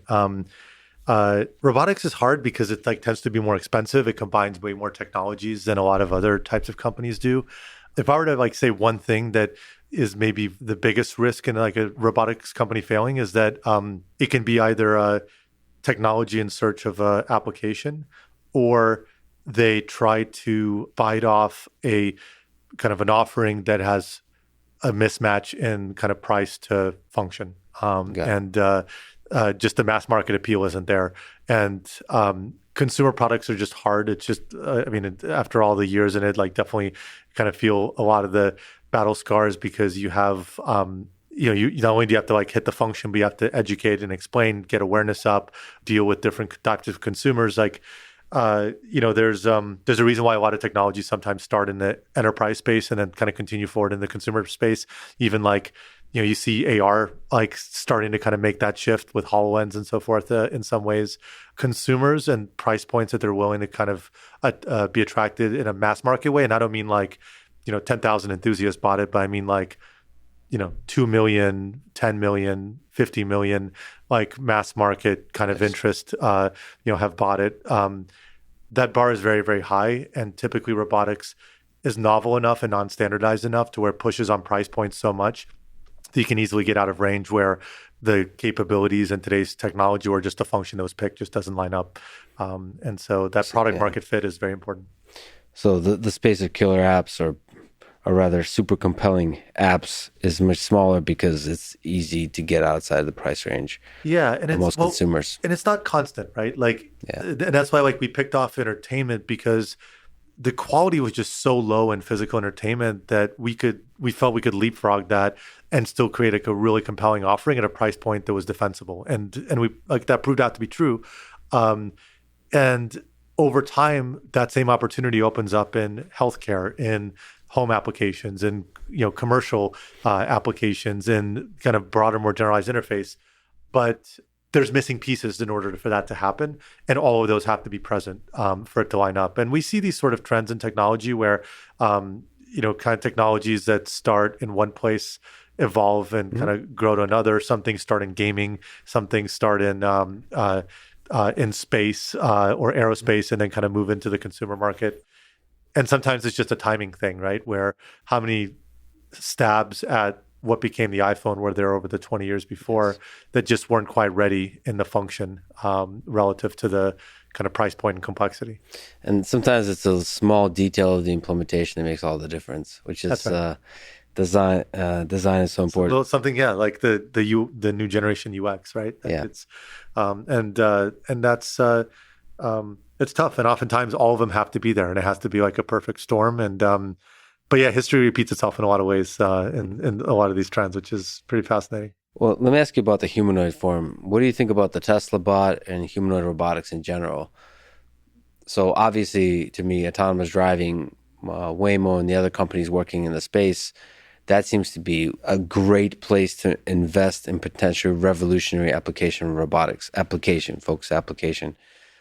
What's the role of humanoid robotics? Do you think Tesla bot is ridiculous? Do you think it's super promising? Do you think it's interesting, full of mystery, nobody knows? What do you think about this thing? Yeah. I think today humanoid form robotics is research. There's very few situations where you actually need a humanoid form to solve a problem. If you think about it, right, like wheels are more efficient than legs. There's joints and degrees of freedom beyond a certain point, just add a lot of complexity and cost, right? So if you're doing a humanoid robot, oftentimes it's in the pursuit of a humanoid robot, not in the pursuit of an application for the time being. Yes. Especially when you have like kind of the gaps in interface and, kind of AI that we kind of talk about today. So anything Elon does, I'm interested in following. So there's an element of that where no matter how crazy, how crazy it is, I just like I'll pay attention and I'm curious to see what comes out of it. So it's like you can't ever ignore it. But it's definitely far afield from their kind of core business, obviously. And what was interesting to me is I've disagreed with Elon a lot about this. Is to me the compelling aspect of the humanoid form. And a lot of kind of robots, Cozmo, for example, is the human-robot interaction part. Yeah. From Elon Musk's perspective, the Tesla bot has nothing to do with the human. It's a form that's effective for the factory because the factory is designed for humans. But to me, the reason you might want to argue for the humanoid form is because, at a party, it's a nice way to fit into the party. The humanoid form has a compelling notion to it in the same way that Cozmo is compelling. I would argue, if we were arguing about this, that it's cheaper to build a Cozmo like that form. But if you wanted to make an argument, which I have with Jim Keller about, you could actually make a humanoid robot for pretty cheap. It's possible. And then the question is, all right, if you're using an application where it can be flawed, it can have a personality and be flawed in the same way that Cosmo is, then maybe it's interesting for integration to human society. That's to me is an interesting application of a humanoid form, because humans are drawn, like I mentioned to you, legged robots. We're drawn to legs and limbs and body language and all that kind of stuff. And even a face, even if you don't have the facial features, which you might not want to have for to reduce the creepiness factor, all that kind of stuff. But yeah, that to me, the humanoid form is compelling. But in terms of that being the right form for the factory environment, I'm not so sure. Yeah, for the factory environment, like right off the bat, what are you optimizing for? Is it strength? Is it mobility? Is it versatility, right? Like that changes completely the look and feel of the robot that you create. And almost certainly the human form is over-designed for some dimensions and constrained for some dimensions. And so like what are you grasping? Is it big? Is it little, right? So you would customize it and make it customizable for the different needs if that was the optimization, right? And then, for the other one, I could totally be wrong. I still feel that the closer you try to get to a human, the more you're subject to the biases of what a human should be, and you lose flexibility to shift away from your weaknesses and towards your strengths. And that changes over time, but there's ways to make really approachable and natural interfaces for robotic kind of characters and the kind of deployments in these applications that do not at all look like a human directly, but that actually creates way more flexibility and capability and role and forgiveness and interface and everything else. Yeah, it's interesting, but I'm still confused by the magic I see in legged robots. Yeah, so there is a magic. So I'm absolutely amazed at it from a technical curiosity standpoint, and like the magic that like the Boston Dynamics team can do from from walking and jumping and so forth. Now, like there's been a long journey to try to find an application for that sort of technology, but wow, that's incredible technology, right? Yes. So then you kind of go towards, okay, are you working back from a goal of what you're trying to solve, or are you working forward from a technology and then looking for a solution? And I think that's where it's a kind of a bidirectional search oftentimes, but the two have to meet. And that's where humanoid robots is kind of close to that, in that like it is a decision about a form factor and a technology that it forces that doesn't have a clear justification on why that's the killer app for from the other end. But I think the core fascinating idea with the Tesla bot is the one that's carried by Waymo as well, is when you're solving the general robotics problem of perception control, where there's the very clear applications of driving. It's as you get better and better at it, when you have like the Waymo driver, the whole world starts to look like a robotics problem. So it's very interesting. For now, detection, classification, segmentation, tracking, planning, like it's So there's no reason. I mean, I'm not speaking for Waymo here, but moving goods. There's no reason Transformer like this thing couldn't take the goods up an elevator. Like that, slowly expand what it means to move goods and expand more and more of the world into a robotics problem. Well, that's right. And you start to like think of it as an end-to-end robotics problem, from like loading from everything. Yes. And even like the truck itself, today's generation is integrating into today's understanding of what a vehicle is, right? A Pacifica, Jaguar, the Freightliners from Daimler.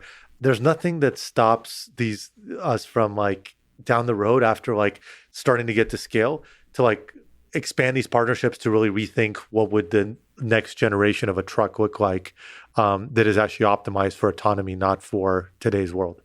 And maybe that means a very different type of trailer. Maybe that, like, there's a lot of things you could rethink on that front, which is on its own very, very exciting. Let me ask you, like I said, you went to the mecca of robotics, which is CMU, Carnegie Mellon University. You got a PhD there. So maybe by way of advice and maybe by way of story and memories, what does it take to get a PhD in robotics at CMU? And maybe you can throw in there some advice for people who are thinking about doing work in artificial intelligence and robotics and are thinking about whether to get a PhD. It's funny, I actually I was at CMU for undergrad as well and didn't know anything about robotics coming in, and was doing, electrical computer engineering, computer science, and really got more and more into kind of AI, and then fell in love with autonomous driving. And at that point, like, that was just by a big margin, like, such a incredible, like, central spot of investment in that area. And so what I would say is that, like, robotics, like, for all the progress that's happened, is still a really young field. There's a huge amount of opportunity. Now, that opportunity shifted where something like autonomous driving has moved from being very research and academics driven to being commercial driven, where you see the investments happening in commercial. Now, there's other areas that are much younger, and you see, like, kind of grasping and manipulation making kind of the same sort of journey that, like, autonomy made, and there's other areas as well. What I would say is the space moves very quickly. Anything you do a PhD in, like it is in most areas, will evolve and change as technology changes and constraints change and hardware changes and the world changes. And so the beautiful thing about robotics is that it's super broad. It's not a narrow space at all, and it can be a million different things in a million different industries. And so it's a great opportunity to come in and get a broad foundation on AI, machine learning, computer vision, systems, hardware, sensors, all these separate things. You do need to, like, go deep and find something that you're, like, really, really passionate about. Obviously, like, just like any PhD, this is like a 5-6 year kind of endeavor. And you have to love it enough to go super deep to learn all the things necessary to be super deeply functioning in that area and then contribute to it in a way that hasn't been done before. And in robotics, that probably means more breadth, because robotics is rarely kind of like one particular kind of narrow technology. And it means being able to collaborate with teams where, like, one of the coolest aspects of, like, the experience that I, like, kind of cherish in our PhD is that we actually had a pretty large AV project that for that time was, like, a pretty serious initiative where you got to, like, partner with a larger team, and you had the experts in perception and the experts in planning and the staff and the mechanical engineers. For the DARPA challenge.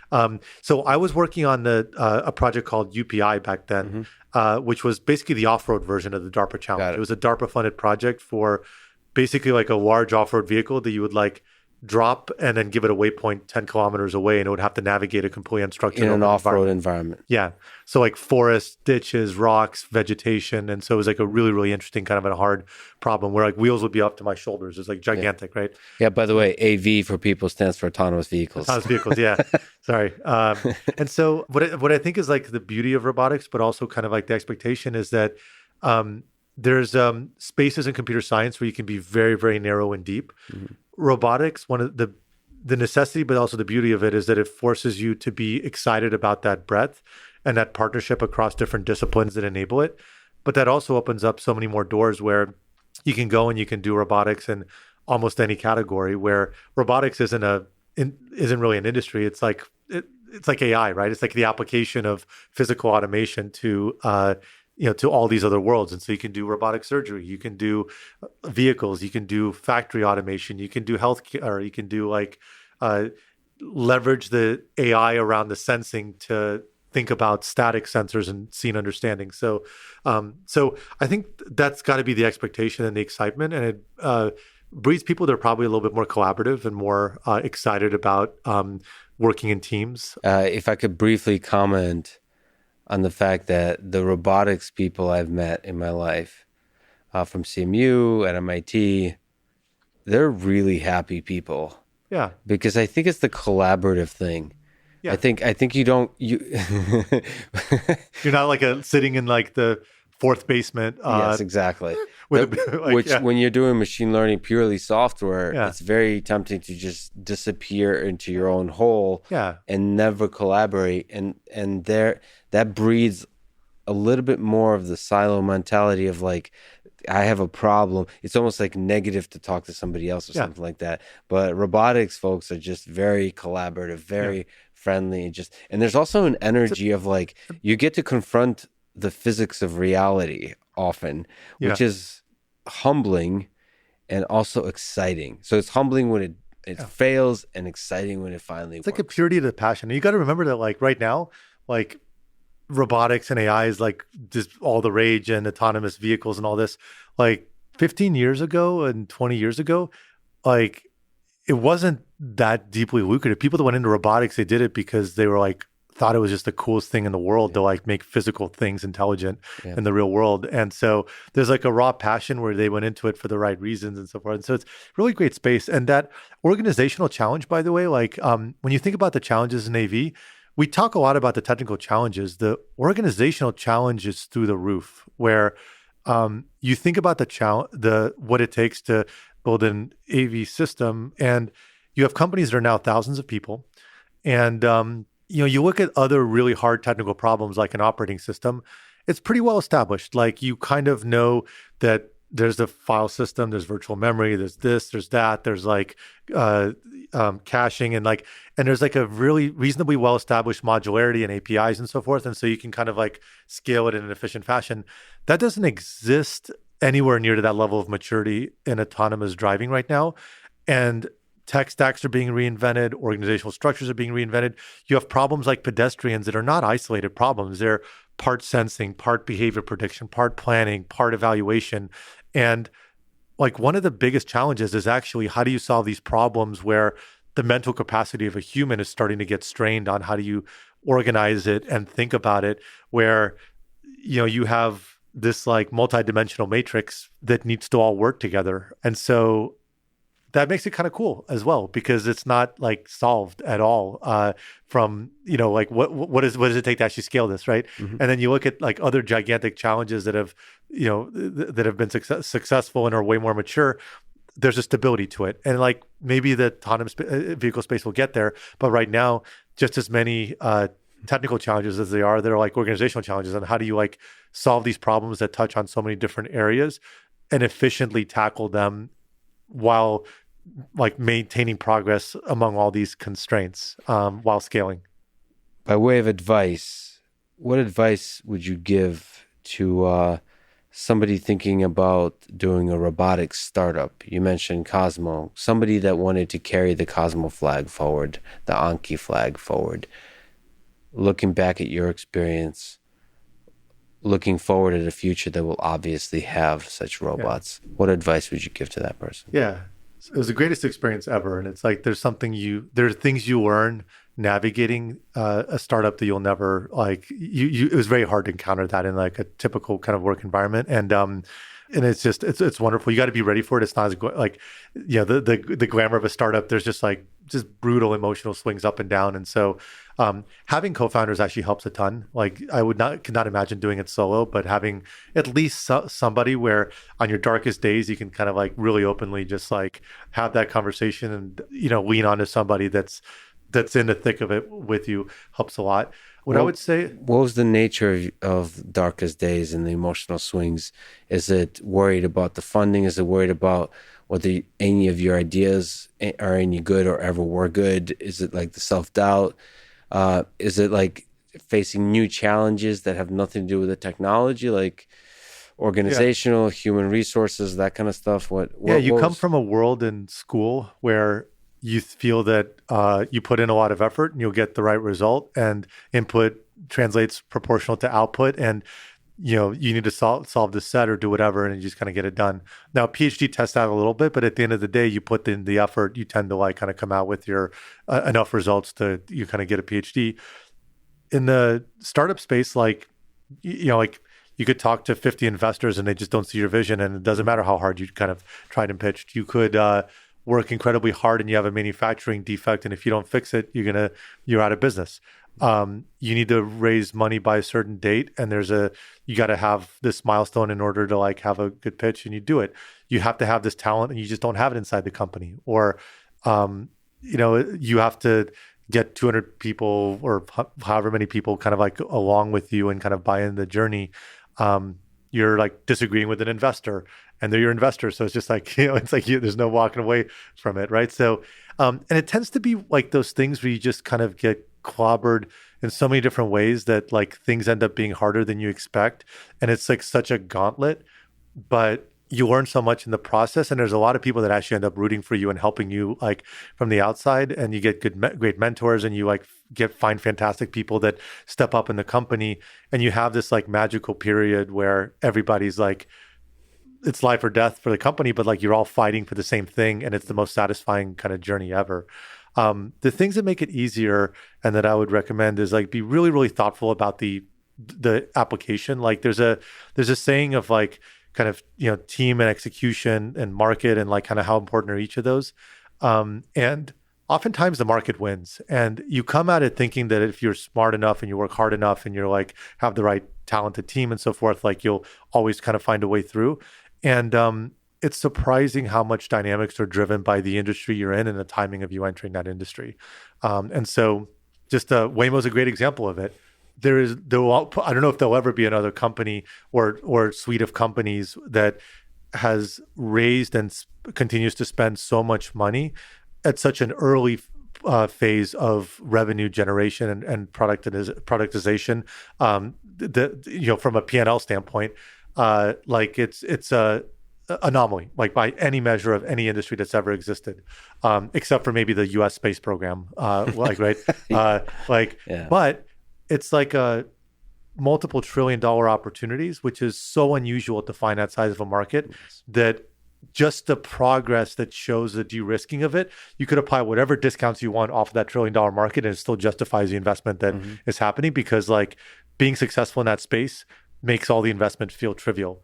Now, by the same consequence, like the size of the market, the size of the target audience, the ability to capture that market share, how hard that's going to be, who the incumbents, like that's probably one of the lessons I appreciate like more than anything else, where like those things really, really do matter. And oftentimes can dominate the quality of the team or execution, because if you miss the timing or you do it in the wrong space, or you run into like the institutional kind of headwinds of a particular environment, like let's say you have the greatest idea in the world, but you barrel into healthcare, but it takes 10 years to innovate in healthcare because of a lot of challenges, right? Like there's fundamental laws of physics that you have to think about. And so the combination of like Anki and Waymo kind of drives that point home for me, where you can do a ton if you have the right market, the right opportunity, the right way to explain it, and you show the progress in the right sequence. It actually can really significantly change the course of your journey in startup. How much of it is understanding the market and how much of it is creating a new market? So how do you think about, like, space robotics is really interesting. You said exactly right. The space of applications is small. Yeah. Relative to the cost involved. So how much is like truly revolutionary thinking about like what is the application? And then, but so like creating something that didn't really exist. Like this is pretty obvious to me. The whole space of home robotics, just everything that Cozmo did, I guess you could talk to it as a toy and people will understand it, but Cozmo is much more than a toy. Yeah. And I don't think people fully understand the value of that. You have to create it, and the product will communicate it. Like just like the iPhone, nobody understood the value of no keyboard and a thing that can do web browsing. I don't think they understood the value of that until you create it. Yeah.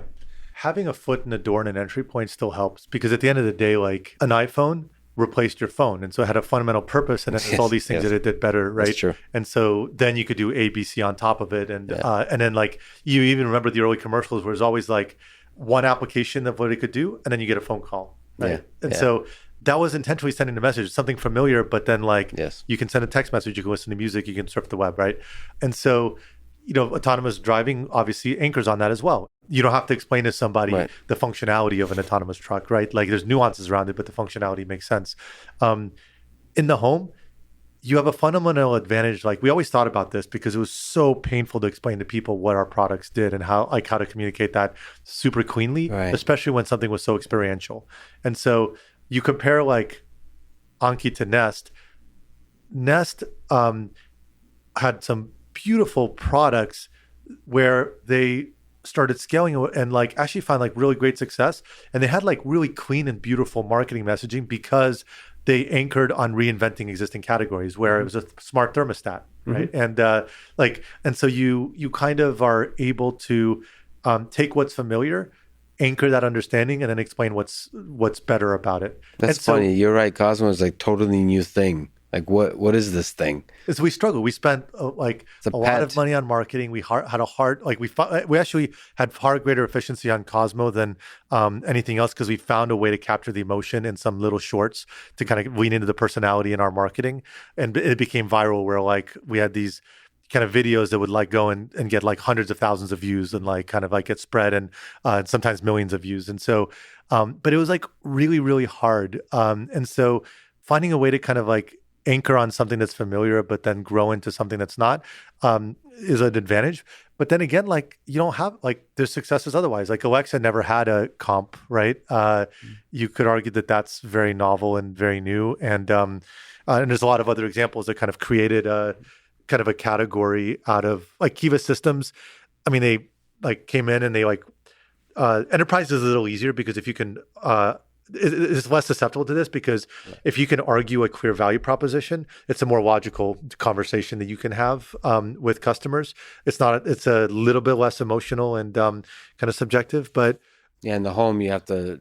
So like a home robot, it's like, what does that mean? Yeah. And so then you really have to be crisp about the value proposition and what like really makes it worth it. Like, and we, by the way, went to that same order. We almost hit a wall coming out of 2013 where we were so big on explaining why our stuff was so high tech and all the kind of like great technology in it and how cool it is and so forth, to having to make a super hard pivot on why is it fun and why does the random kind of family of four need this, right? Like, so it's learnings, but that's the challenge. And I think like robotics tends to sometimes fall into the new category problem, but then you got to be really crisp about why it needs to exist. Well, I think some of robotics, depending on the category, depending on the application, is a little bit of a marketing challenge. And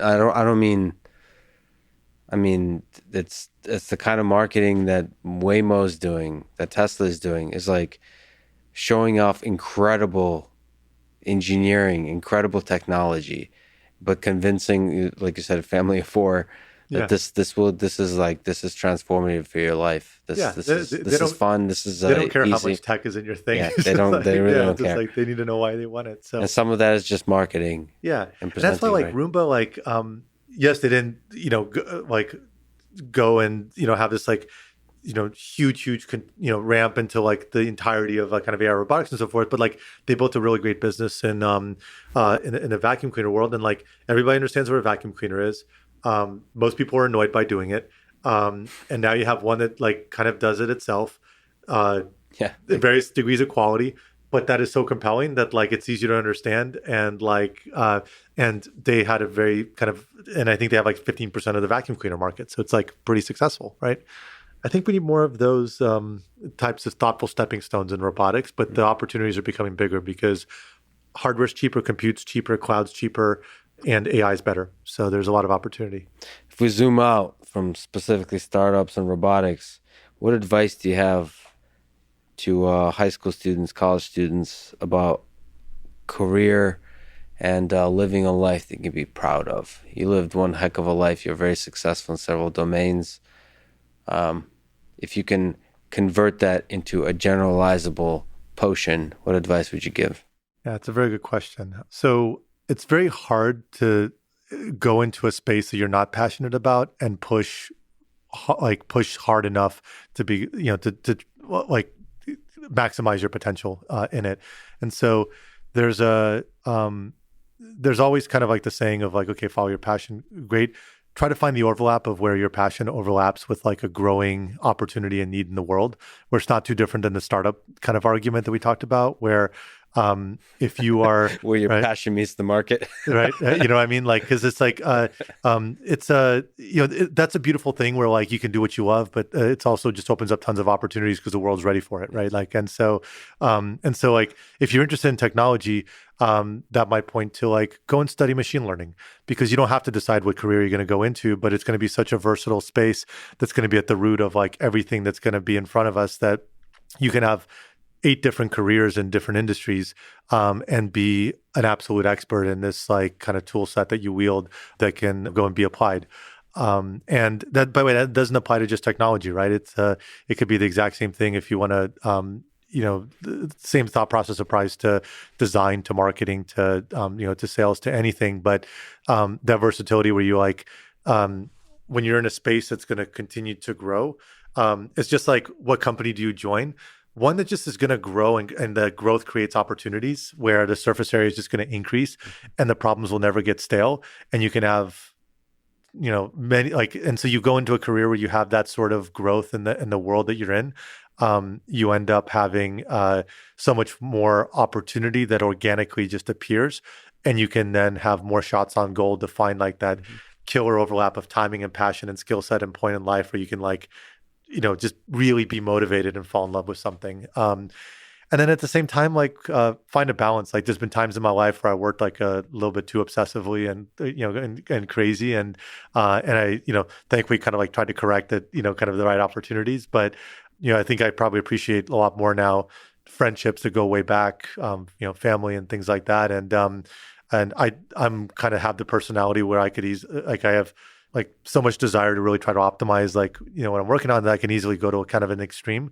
And now I'm trying to like kind of find that balance and make sure that I have the friendships, the family, like relationship with the kids, everything that like I don't, I push really, really hard, but it kind of find a balance. And I think people can be happy on actually many kind of extremes on that spectrum, but it's easy to kind of inadvertently make a choice by how you approach it that then becomes really hard to unwind. And so being very thoughtful about kind of all of those dimensions makes a lot of sense. And so those are all interrelated. But at the end of the day, it's all love, passion and love. Yeah. Love towards, you said, family, friends. Family. And hopefully one day, if your work pans out, Boris, is love towards robots. Love towards robots. Not the creepy kind, the good kind. Not the good kind. Just friendship and fun. It's like another dimension to just how we interface with the world. Yeah. Boris, you're one of my favorite human beings, roboticists. You've created some incredible robots and I think inspired countless people. And like I said, I hope Cozmo, I hope your work with Anki lives on. And I can't wait to see what you do with Waymo. I mean, that's if we're talking about artificial intelligence technology that has the potential to revolutionize so much of our world, that's it right there. So thank you so much for the work you've done, and thank you for spending your valuable time talking with me. Thanks, Lex. Thanks for listening to this conversation with Boris Sofman. To support this podcast, please check out our sponsors in the description. And now, let me leave you with some words from Isaac Asimov. If you were to insist I was a robot, you might not consider me capable of love in some mystic human sense. Thank you for listening and hope to see you next time.